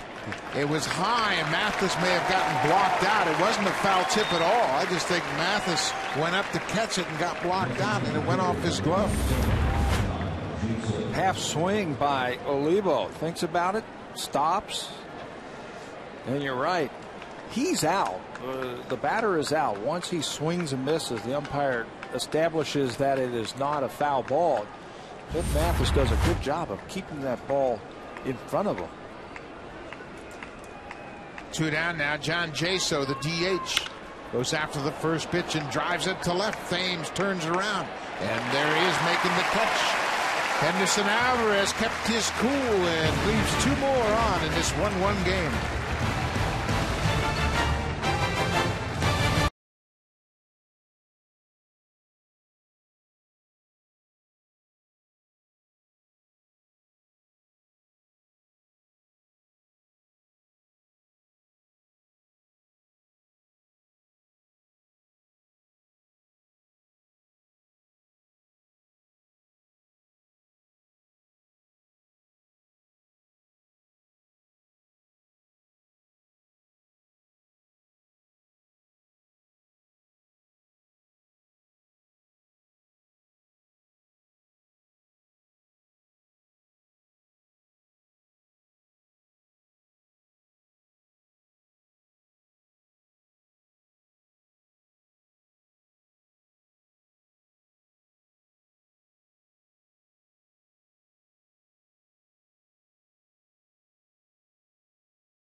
1-1 game through 6 innings of work, and he hasn't really been that much in control of his emotions more than anything. You can see he's showing a little frustration, and I'm not sure why. He's holding the Mariners to 1 run on 5 hits through 6 innings. Pretty good outing. And he really, I think, learned something through that inning. You don't have to go after a hot hitter like a Michael Saunders. You can pitch around him and get the right-hander. He might be frustrated because he needs some runs to work with. They are averaging under 3 runs in all of his starts this year. It seems like Cy Young is pitching every time Henderson Alvarez is opposing him. Well, he's going to get that reputation. Everybody knows he's tough, and the opposing pitchers are going to bear down as well. Lynn goes after an 0-2 pitch and fouls it up the first baseline.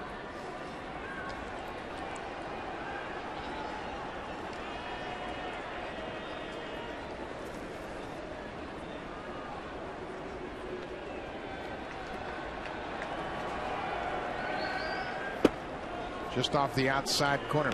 Jason Vargas. He's 3-1 on the season. This is his 6th start. He actually started one of the games against Oakland in Tokyo on the 29th of March. That's why he has that extra start. He's won his last 2. He beat Cleveland on the 18th, then he beat the Tigers at Detroit. Strike 3 call.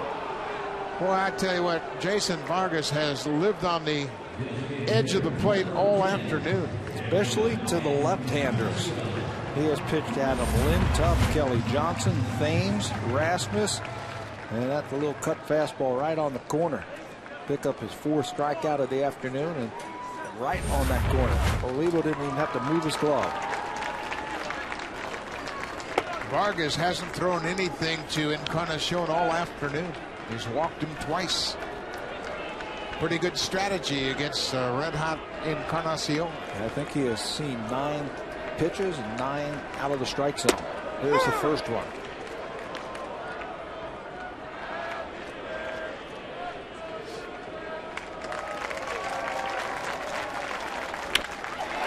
Encarnacion drills it to left. This ball is gone. 1 too many strikes. That's right.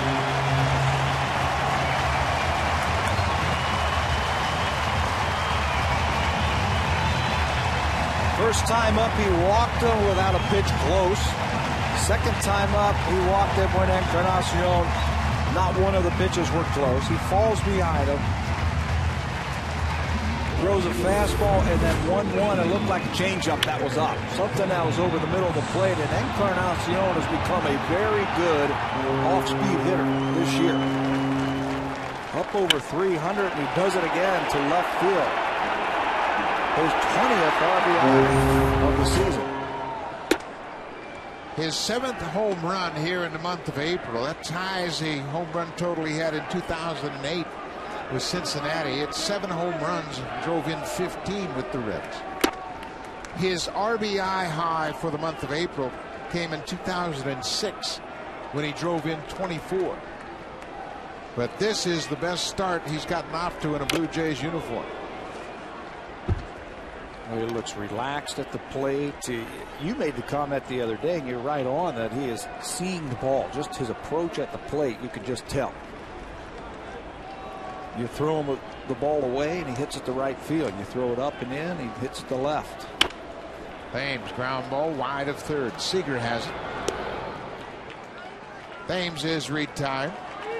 We talk about Edwin Encarnacion since the All-Star break a year ago and how he compares favorably to one of the best hitters in the game. And if you look at their OPS, they're right 1 and 2.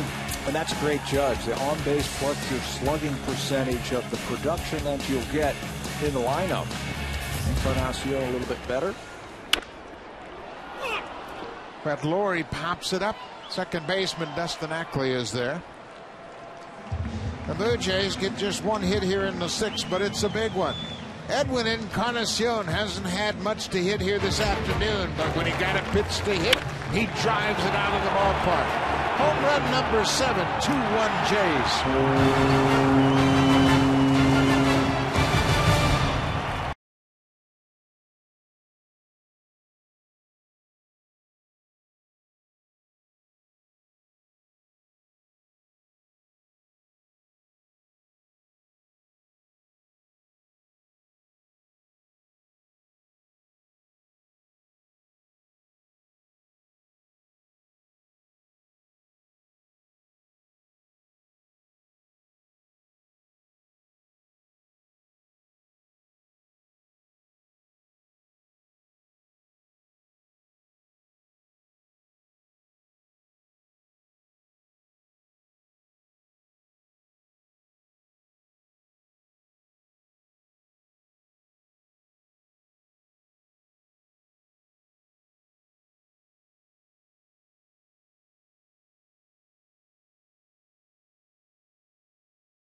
All season with AT 12 for your iPad, iPhone, BlackBerry, or Android device. Listen to live radio broadcast and receive batter-by-batter information for every game. Visit BlueJays.com for more details. Henderson Alvarez has a one-run lead here as he works in the 7th. Number 9 hitter Funinori Kawasaki bunts it foul back behind home. Corners are in by the Jays, expecting him to try and get something started here. He's got great speed.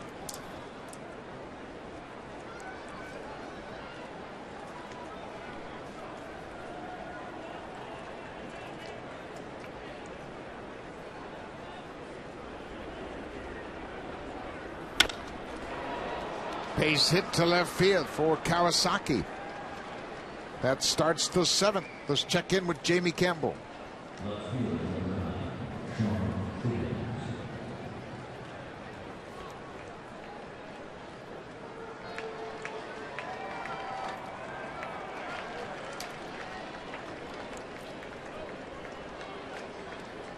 So John Farrell has popped out of the dugout after the leadoff single. He has Evan Crawford, the left-hander, ready. So Alvarez will turn the ball over, but he leaves this ball game with a one-run lead in line for his first win of the season. Another good start for the young Henderson Alvarez.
Six innings plus a batter.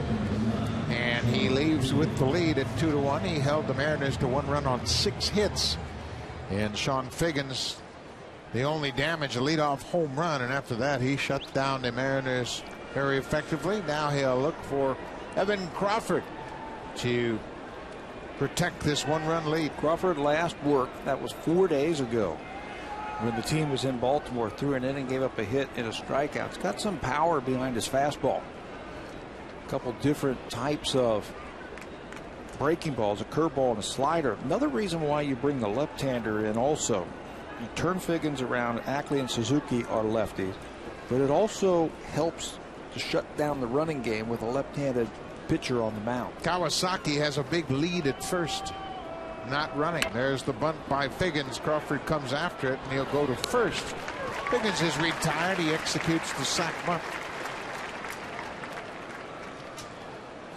Henderson Alvarez idolized Felix Hernandez as a kid coming through the minor leagues. Felix just 25 years old, but he is here in this ballpark today. I just wonder if Alvarez was conscious and aware of that, wanting to put on a good show for King Felix, and he did. 1 run on 6 hits through 6 innings. Showed composure, showed poise, and showed pitchability. So now it's lefty on lefty. Dustin Ackley takes the first pitch inside. Ackley's done a good job against lefty pitching. He's hit .292 so far this season.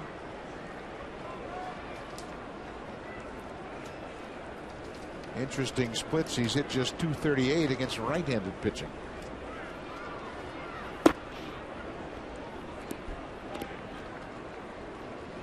So this is why Crawford is into the game. The 2 left-handers back-to-back, Ackley, Suzuki, and he can get himself out of this inning if he makes good pitches to these 2 lefties. Ichiro on deck.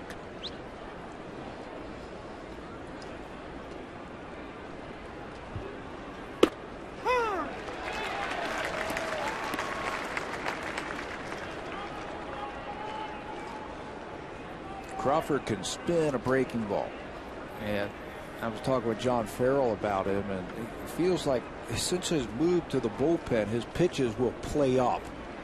Maybe he's got a little bit more on his fastball. Pulled through the right side. Kelly Johnson was shaded to pull just in time to get Ackley. Well, Ackley made it close. Now with 2 outs, Ichiro Suzuki will step in with Kawasaki at third base. And if you think their hitting styles are similar, look at them this afternoon. Wow. Almost a carbon copy. The feet close together, hit from a little bit of an open stance. Spray the ball around. Look at the finish and the follow through. It's almost a mirror of the 2 hitters. Ichiro is 38. Kawasaki is 30. And Kawasaki watched Ichiro play in Japan. He was a junior high player when Ichiro was in his prime, and said he used to watch the great Ichiro as a kid and admired him and always thought about the possibility of being teammates, and here they are in Seattle. Oh, what pitches. 2 good pitches on the inside corner to Ichiro, and now Crawford has that secret weapon that Ichiro hasn't seen yet, that great hook. Very good breaking ball. He's also got a slider. That's what I mean about playing up. The pitch is playing up. 94 with that fastball. Got him. Wow, the umpire said he fouled it off. I don't know how he could have put the wood on the ball, but that was that great curveball, and Ichiro somehow got his bat on it. Let's see, a breaking ball way out of the strike zone, and he says he tipped it, but Mathis blocked that ball. I'm wondering if he heard the ball hit the dirt as opposed to tipping the bat. Sure didn't look like he could reach that ball. No. It broke so sharply down and away, but Ichiro has life. 0-2, 2 outs. Puts that one in play.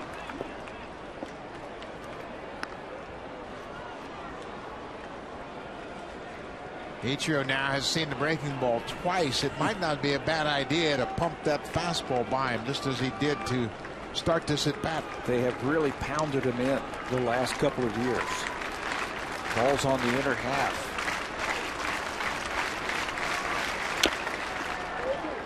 He can sit back and wait on that breaking ball now, and he just fouls it off. Timing is a little bit better now. 3 in a row. Breaking balls that they have gone to. You can see he's getting a little bit more comfortable with that breaking ball. Boy, that 0-2 hook, that was the pitch to finish off the at-bat, and somehow Ichiro got a piece of it. Kawasaki at third. On the ground, Rory. Lynn. Good job by Evan Crawford. He comes out of the bullpen and strands that leadoff base runner.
Pitchers are out of the ball game. Both starters have left after 6. Alvarez pitched to one batter in the 6th inning, and he does a good job. 90 pitches over his outing. He had 8 more ground ball outs, scattered 6 hits. The big blow was that leadoff home run that he allowed to Sean Figgins. Justin Vargas, he only gave up 4 hits, but the big blow was the home run by Edwin Encarnacion that came in the 6th, and that has given the Blue Jays the lead. The only pitch that Edwin Encarnacion swung at in 3 at-bats. He hits it out of the ballpark, and that's the difference of the ball game.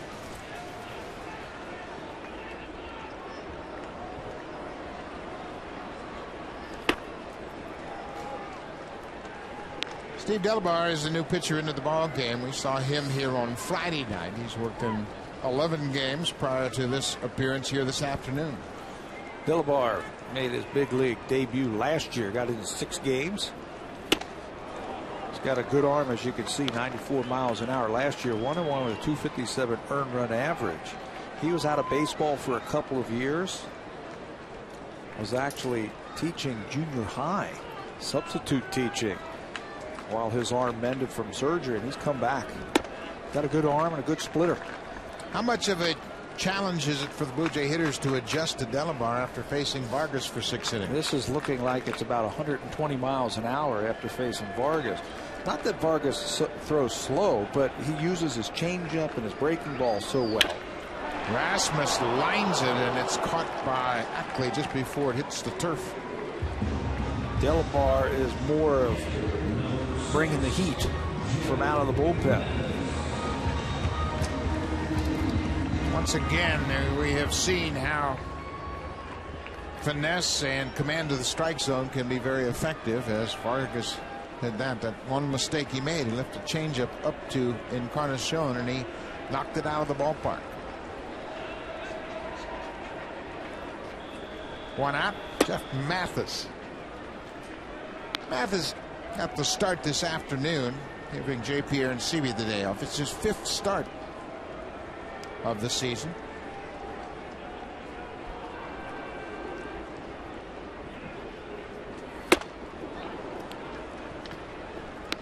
95 from Delabar.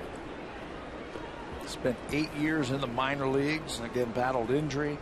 Got his first taste of the big leagues last year when he was called up in September. Made the most of it. Good numbers last year.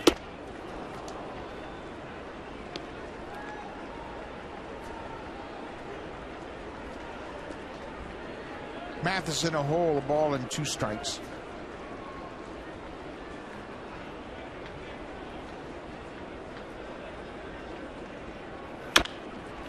Big bounce to third. Seager on the money. 2 down. The all-new 2012 Honda CR-V.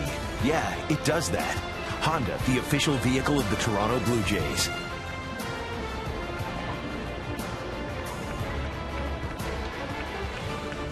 Bottom of the 7th with 2 outs. Casey Jansen warming up in the Blue Jays bullpen. Evan Crawford, a very good inning of relief. Came on with a man on and retired 3 in a row. Top of the order, Yunel Escobar. As we mentioned, the Blue Jays have managed just 4 hits here this afternoon, but they've made the most of those 4 hits. They have a 2-1 lead.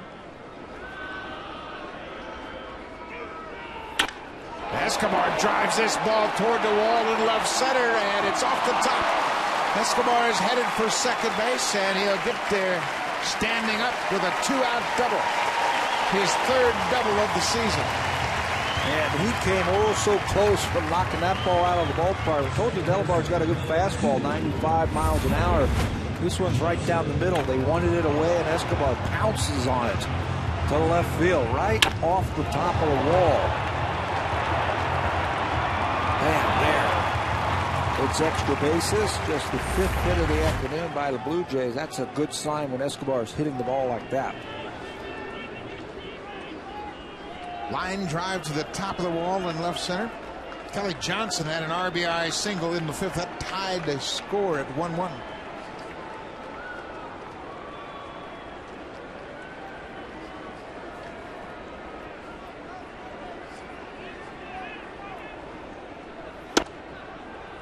Down and in, ball 1.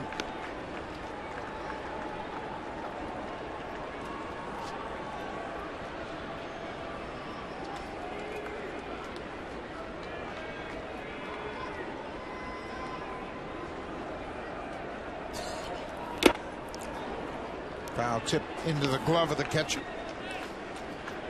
Blue Jays are very aware that Seattle has the comeback ability. They saw it firsthand on Friday night. Seattle scored 2 in the top of the 9th to tie it. Won it in the 10th. It's that splitter that works so well down and away. That's why those add-on runs late in a ball game can be killer to the opposition. Just deflate them with those 2-out base hits and pick up a run. The Mariners are 8-1 when they have out-hit their opponent, and that's the case here this afternoon. They've out-hit the Blue Jays 6-5.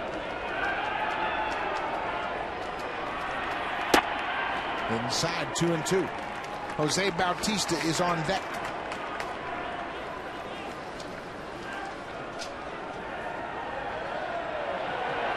Bautista has gone 0 for 3 so far this afternoon.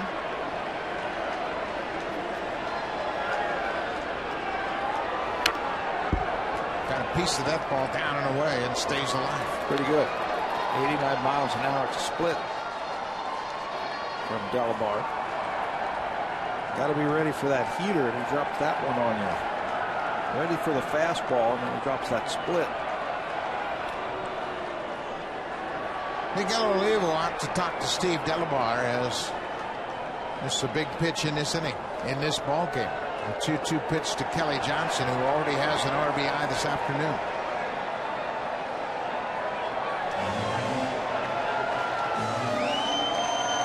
Some familiar names on the new jerseys. Tony Fernandez, Kelly Gruber. Here's the 2-2. Fouled straight back.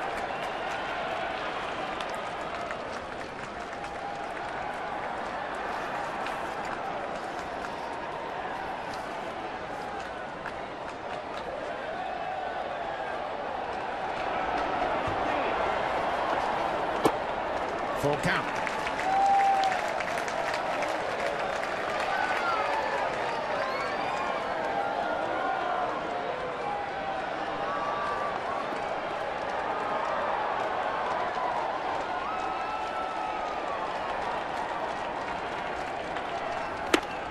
Johnson strikes out. Good fastball up and away. Closes out the inning.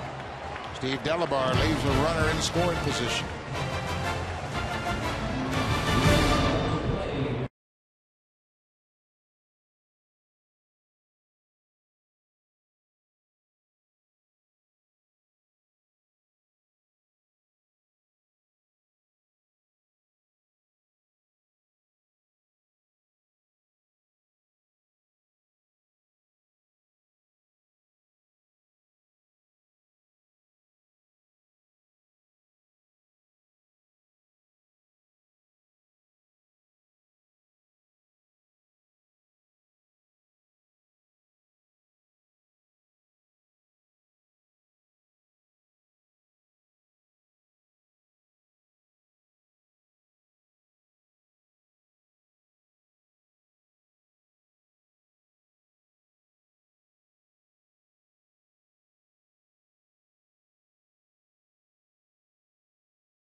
Kyle Drabek, 8th in the American League in RBI, will open up, an ERA, will open up the series.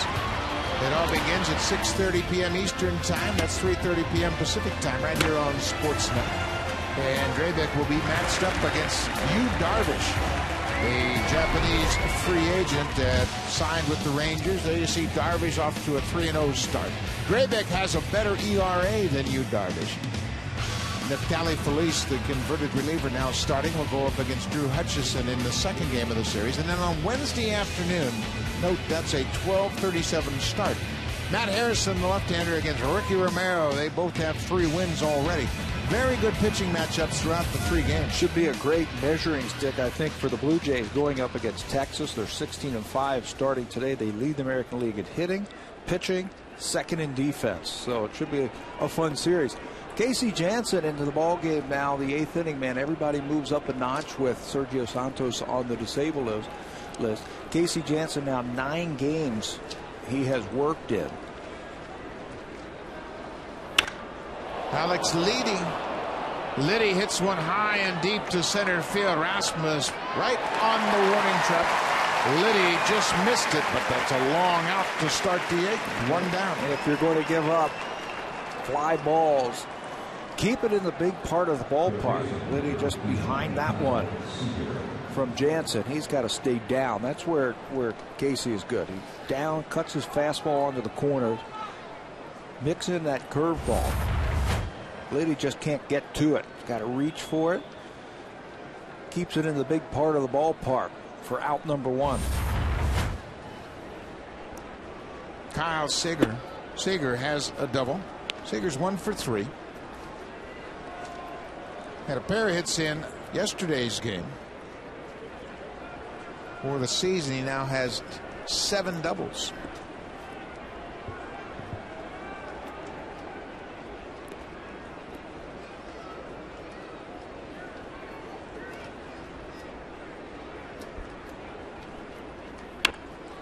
Seager saw Laurie back at third and tried to put a bunt down, but fouled it. Pushed it into foul territory. Laurie was deep at third base, and we'll see if he shortens up a little bit now. I think he was lucky he fouled that ball off. He hit it too hard. Bunted that ball too hard. I think Laurie, with his range, would have been able to make the play. Inside, 2 balls and a strike. Casey Janssen was in line for the win on Friday night. Hits the bag. Lynn stays with it. In time. Oh, what a piece of concentration from Adam Lynn. He never panicked. He saw the ball hit off the base And Casey Janssen did his job. He stayed with it and covered first. On both ends, the ball is hit right all over the bag. He stays with it. Now watch Janssen snag that ball on that throw from Lynn. He knows he has to be perfect. As he turns, fires, and Janssen, acting like a first baseman, gets over there and snags the ball to get the out. Watch the stretch, the reach, and where he caught that ball. Good play. Good play by Lynn and Janssen. 2 outs. Boy, it is so easy for a pitcher to break toward first, see the ball hit off the bag, and then give up. But Janssen, to his credit, didn't do that.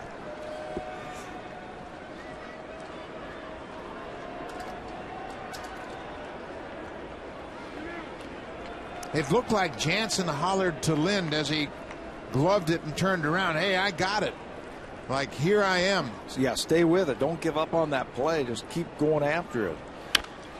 That could have been dangerous right there with Saunders coming up. Any base runner late in the game in a 1-run game, you want to get somebody on. But boy, oftentimes you'll see that ball hit the bag and bound over the first baseman's head, and the guy will reach. Well, Janssen's doing a pretty good job of keeping that ball inside, tying up Michael Saunders. Doubled his first time up this afternoon, and then Henderson Alvarez really stayed in on him, so he couldn't extend those arms.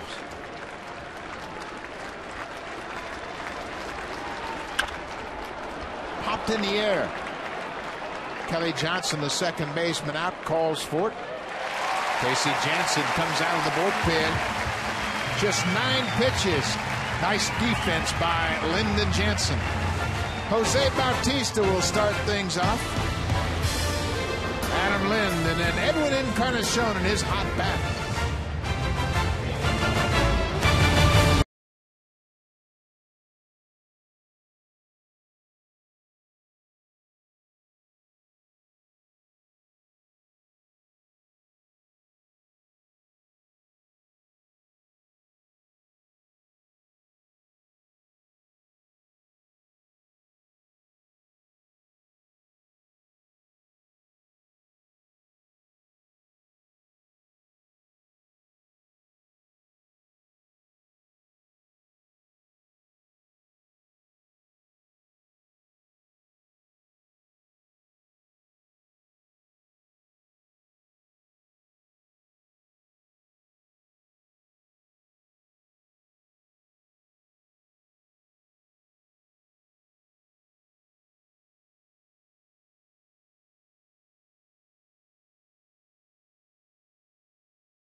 Clayton Richard up against Madison Bumgarner.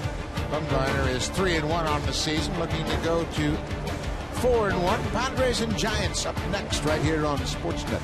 What Martinez is that? Was there a Jose Martinez here? Yeah. That's an old jersey.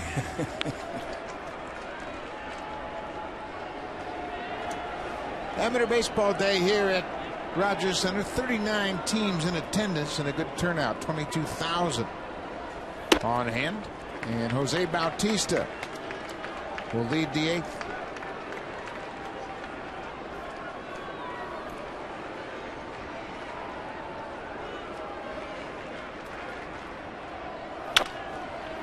Grounded up the middle. Kawasaki can't make a play. Bautista has a leadoff single here in the 8th.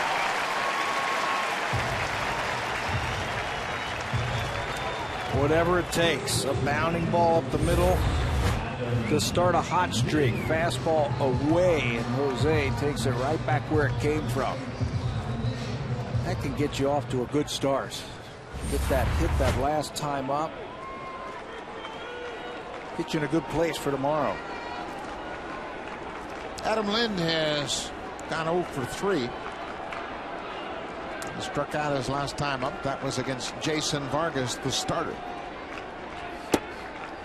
Looks at one downstairs.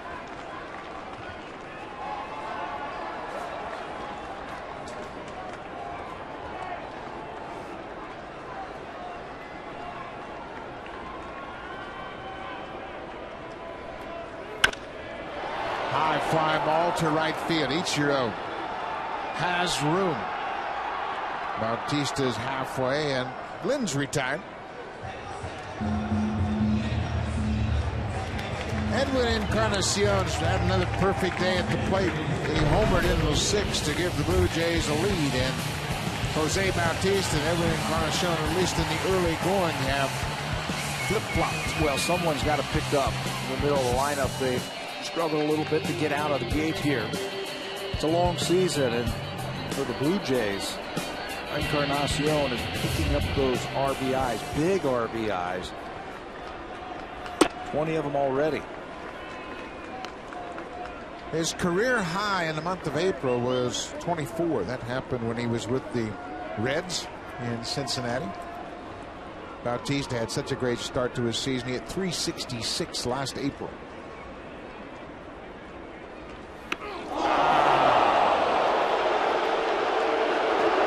That was a little suspect.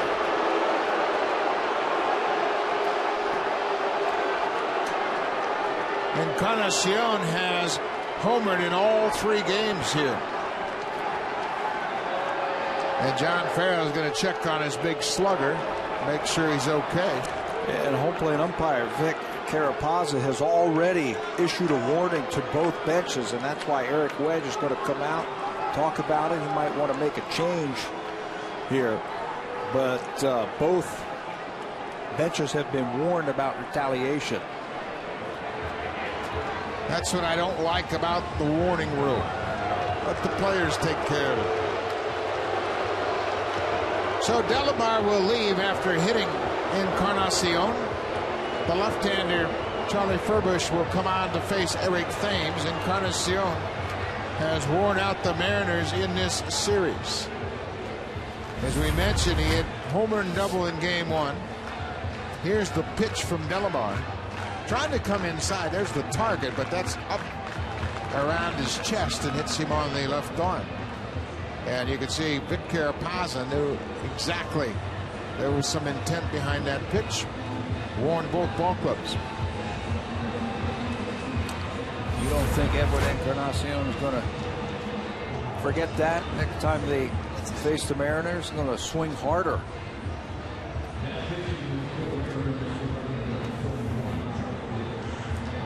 Rogers customers have more ways to catch Sportsnet's live coverage of the Blue Jays. Watch the action live all season long from your smartphone. Download the Rogers app live from your app store. So the left-hander, Charlie Furbush, comes into the game. Furbush pitched 2/3 of an inning on Friday night in Atlanta. He was the winning pitcher, winning his 2nd game of the season. This is his 6th appearance. Starter in the minor leagues when he was in the Detroit Tiger organization. Came over in that big trade last year with Casper Wells. 2-1 and 338 earned run average. Fastball about 93. He's got a swervy breaking ball. He'll cut the fastball. He did a good job the other day when it came in. Encarnacion is 5 for 9 in this series with 3 home runs and 2 doubles. And he's talking to Alex Liddy, the first baseman.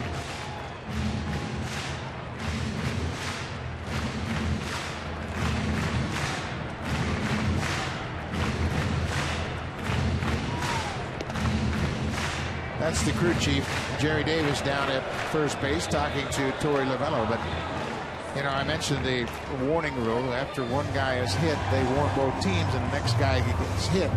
If the umpire feels there's intent behind it, he'll be tossed out of the game. Kind of like the old-fashioned way. Yeah, let the players decide, figure it out, and then when the test settles, then the umpires can throw people out. With Furbish in the game, Rajay Davis will pinch hit for Eric Thames.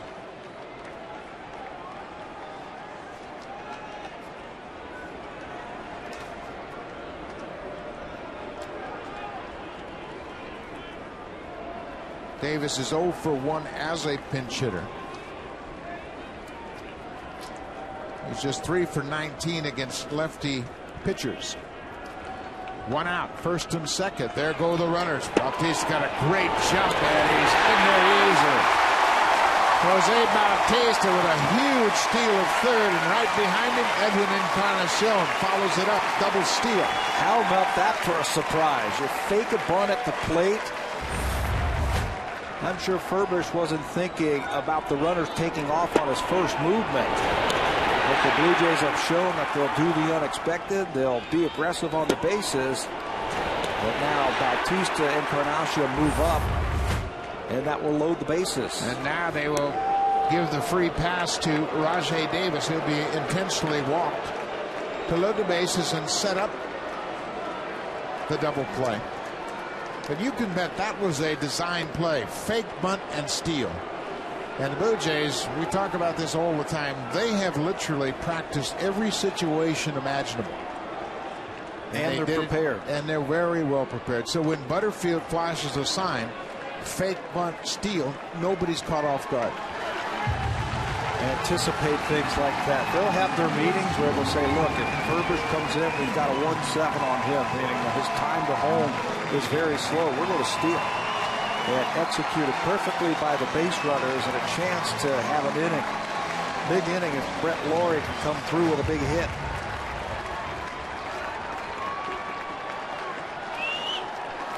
So Davis, the pinch hitter, is given the free pass. Bases are loaded. The Mariners are in halfway on the infield. Brett Lawrie throws a base up the left field. Bautista's in to score. Right behind him's Encarnacion. Rajay Davis ends up at third, and Lawrie delivers a big hit.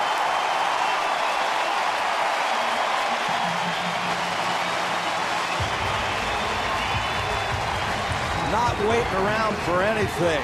Brett Laurie's going to see the first fastball, and he's going to jump all over it.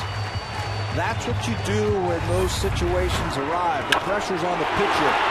He's got to throw you a strike, and when he does, be ready for it. Brett Lawrie rips it into left field. A couple of runs scored. Watch how he jumps all over this.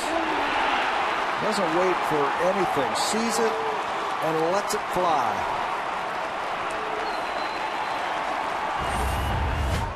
Lawrie with 2 ribbies now has 13. Colby Rasmus cuts and misses on the first pitch. 13 RBI for Brett Lawrie. He's second on the team to Edwin Encarnacion in that department.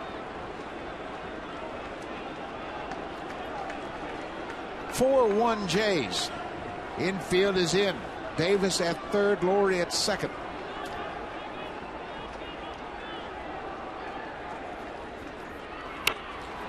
There was a safety squeeze as Rasmus trying to add to this lead. Bunts it foul. Tough left-handed pitcher, left-handed batter, and speed at third base. Great time to use that. Difference between the safety squeeze and the suicide squeeze. The runner at third base is not running as the pitch is delivered. He's waiting to see if the ball gets down on the ground, and if it does, he can score. That was a good time for it with 1 strike. Rasmus has to battle. He's behind 0-2. There's a pickoff attempt at third. It gets away, and here comes Rajay Davis. He'll come in to score. Lawrie moves to third. Olivo's throw was right into the base runner. It may have hit Davis, and when it got away at third, he popped to his feet and scored. Right after the safety squeeze, you put the pickoff play on. You throw a high fastball to the lefty, Catcher's momentum is going towards third base. You try and catch him by surprise, but it's a bad throw. It's right into the runner to the foul line. And it bounces off Rajay. Garcia, he's able to score on the error. And Brett Laurie can move up to third. Another RBI opportunity with less than 2 outs for Colby Erasmus. Looks like Davis might have been hit by that throw from Olivo. 2-2, 1 out. Erasmus goes too far and strikes out. That's the second out of the inning.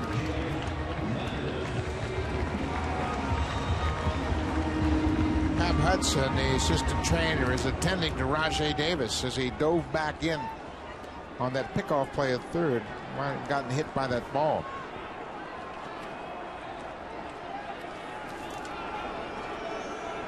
Jeff Mathis.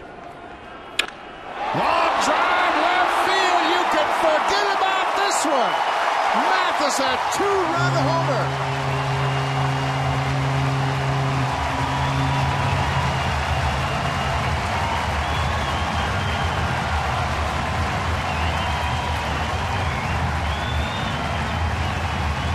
You know, you watch Jeff Mathis every day in batting practice, and you watch how he goes about his business, and you say, there's some power in that bat.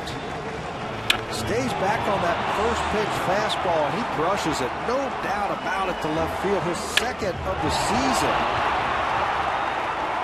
And it looked like he was taking BP. That's what he looks like in BP. Short, compact. It's got some pop. The Mariners rattled the Blue Jays' cage when they hit Edwin Encarnacion. Escobar bounces to short, and the inning is over, but the Blue Jays put up the 5 spot. Highlighted by the 2-run home run off the bat of Jeff Mathis. His second of the season to the second deck in left center.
Francisco takes over defensively in left field. That suggests Rajay Davis may have injured himself on that pickoff attempt at third base. Francisco in to play left, and Francisco Cordero on to pitch the 9th inning. Blue Jays lead it 7-1.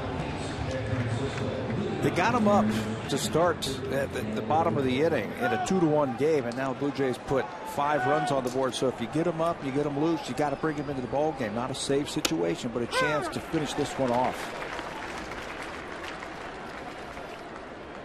Edwin Encarnacion's had a big series, and Jeff Mathis, his 2-run home run, is second, contributing to a 5-run 8th inning for the Jays.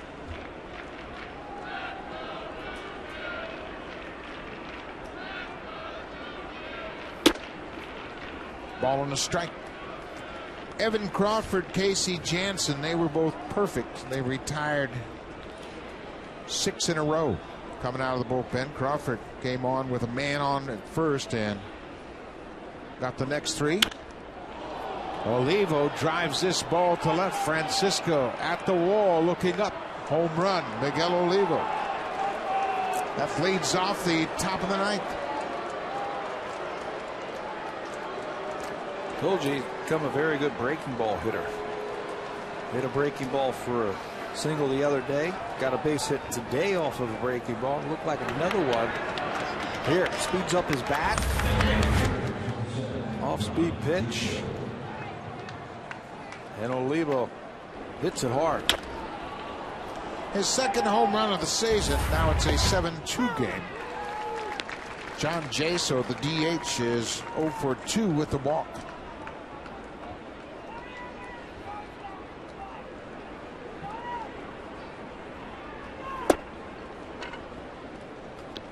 Ball on the strike.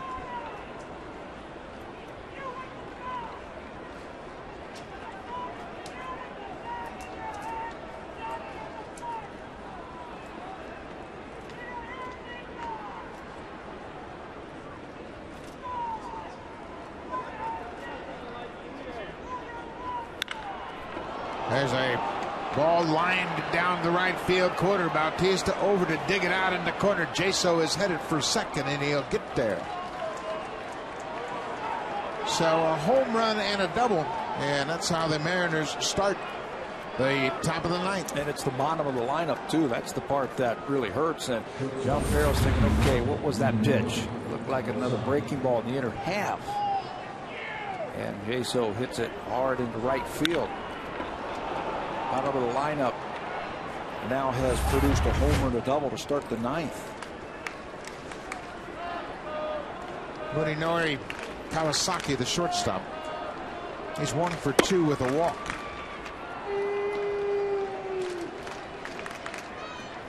Right now, just get an out. That's what the Blue Jays are thinking right here. Get that first out. There's a ball lifted toward the seats down the third baseline. Laurie stays with it and makes the catch. Brett Laurie had to go around an extension of the seats on the warning track. Looked like he banged into it, but kept his focus on the baseball, and that's the first out of the inning. I think he was going to make this play no matter where he had to go to. He had a play earlier this season where he banged into that auxiliary box of seats. This time he's going to go over them, misses them, and then makes the catch for the big first out. Laurie had a big clutch hit with the bases loaded to drive in to the bottom of the 8th. Sean Figgins homered in his first at bat.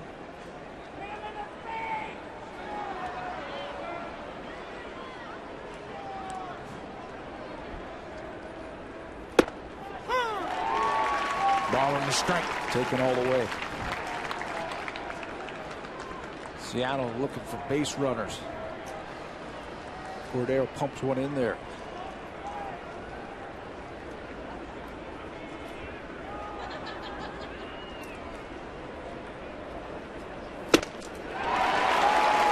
One and two. Commanders have had plenty of opportunities with runners in scoring position. This afternoon, they're 0 for 12. Henderson Alvarez did a good job getting out of situations early in the game. Cordero knocks down Sean Figgins. Up and in. Set something else up. You can see Jeff Mathis way inside. That's a fastball. See if they go back outside now. Off-speed pitch, and Figgins strikes out. 2 down. Gonna have to hit your way on now. Cordero reaching back to pick up his first strikeout.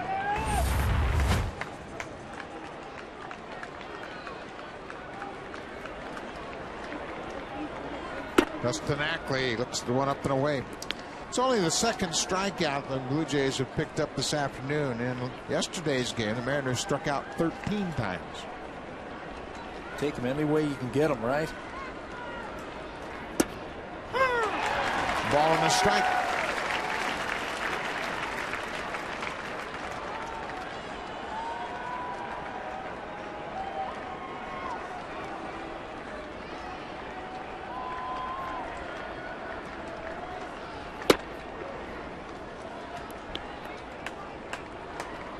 Cordero threw that last pitch at 94. Yeah, reaching back, saying, okay, enough messing around. He got beat by a home run on a breaking ball, and then Jay saw a breaking ball. He says, that's enough of that. Here it comes. That ball gets away from Mathis. He's not sure where it is. Jaso will move to third. It's a wild pitch on Cordero. Ball anticipated being away. Mathis sets up outside. Cordero throws it inside. Not real sure where it is. Not much you can do about that one. 3-1. Be a full count.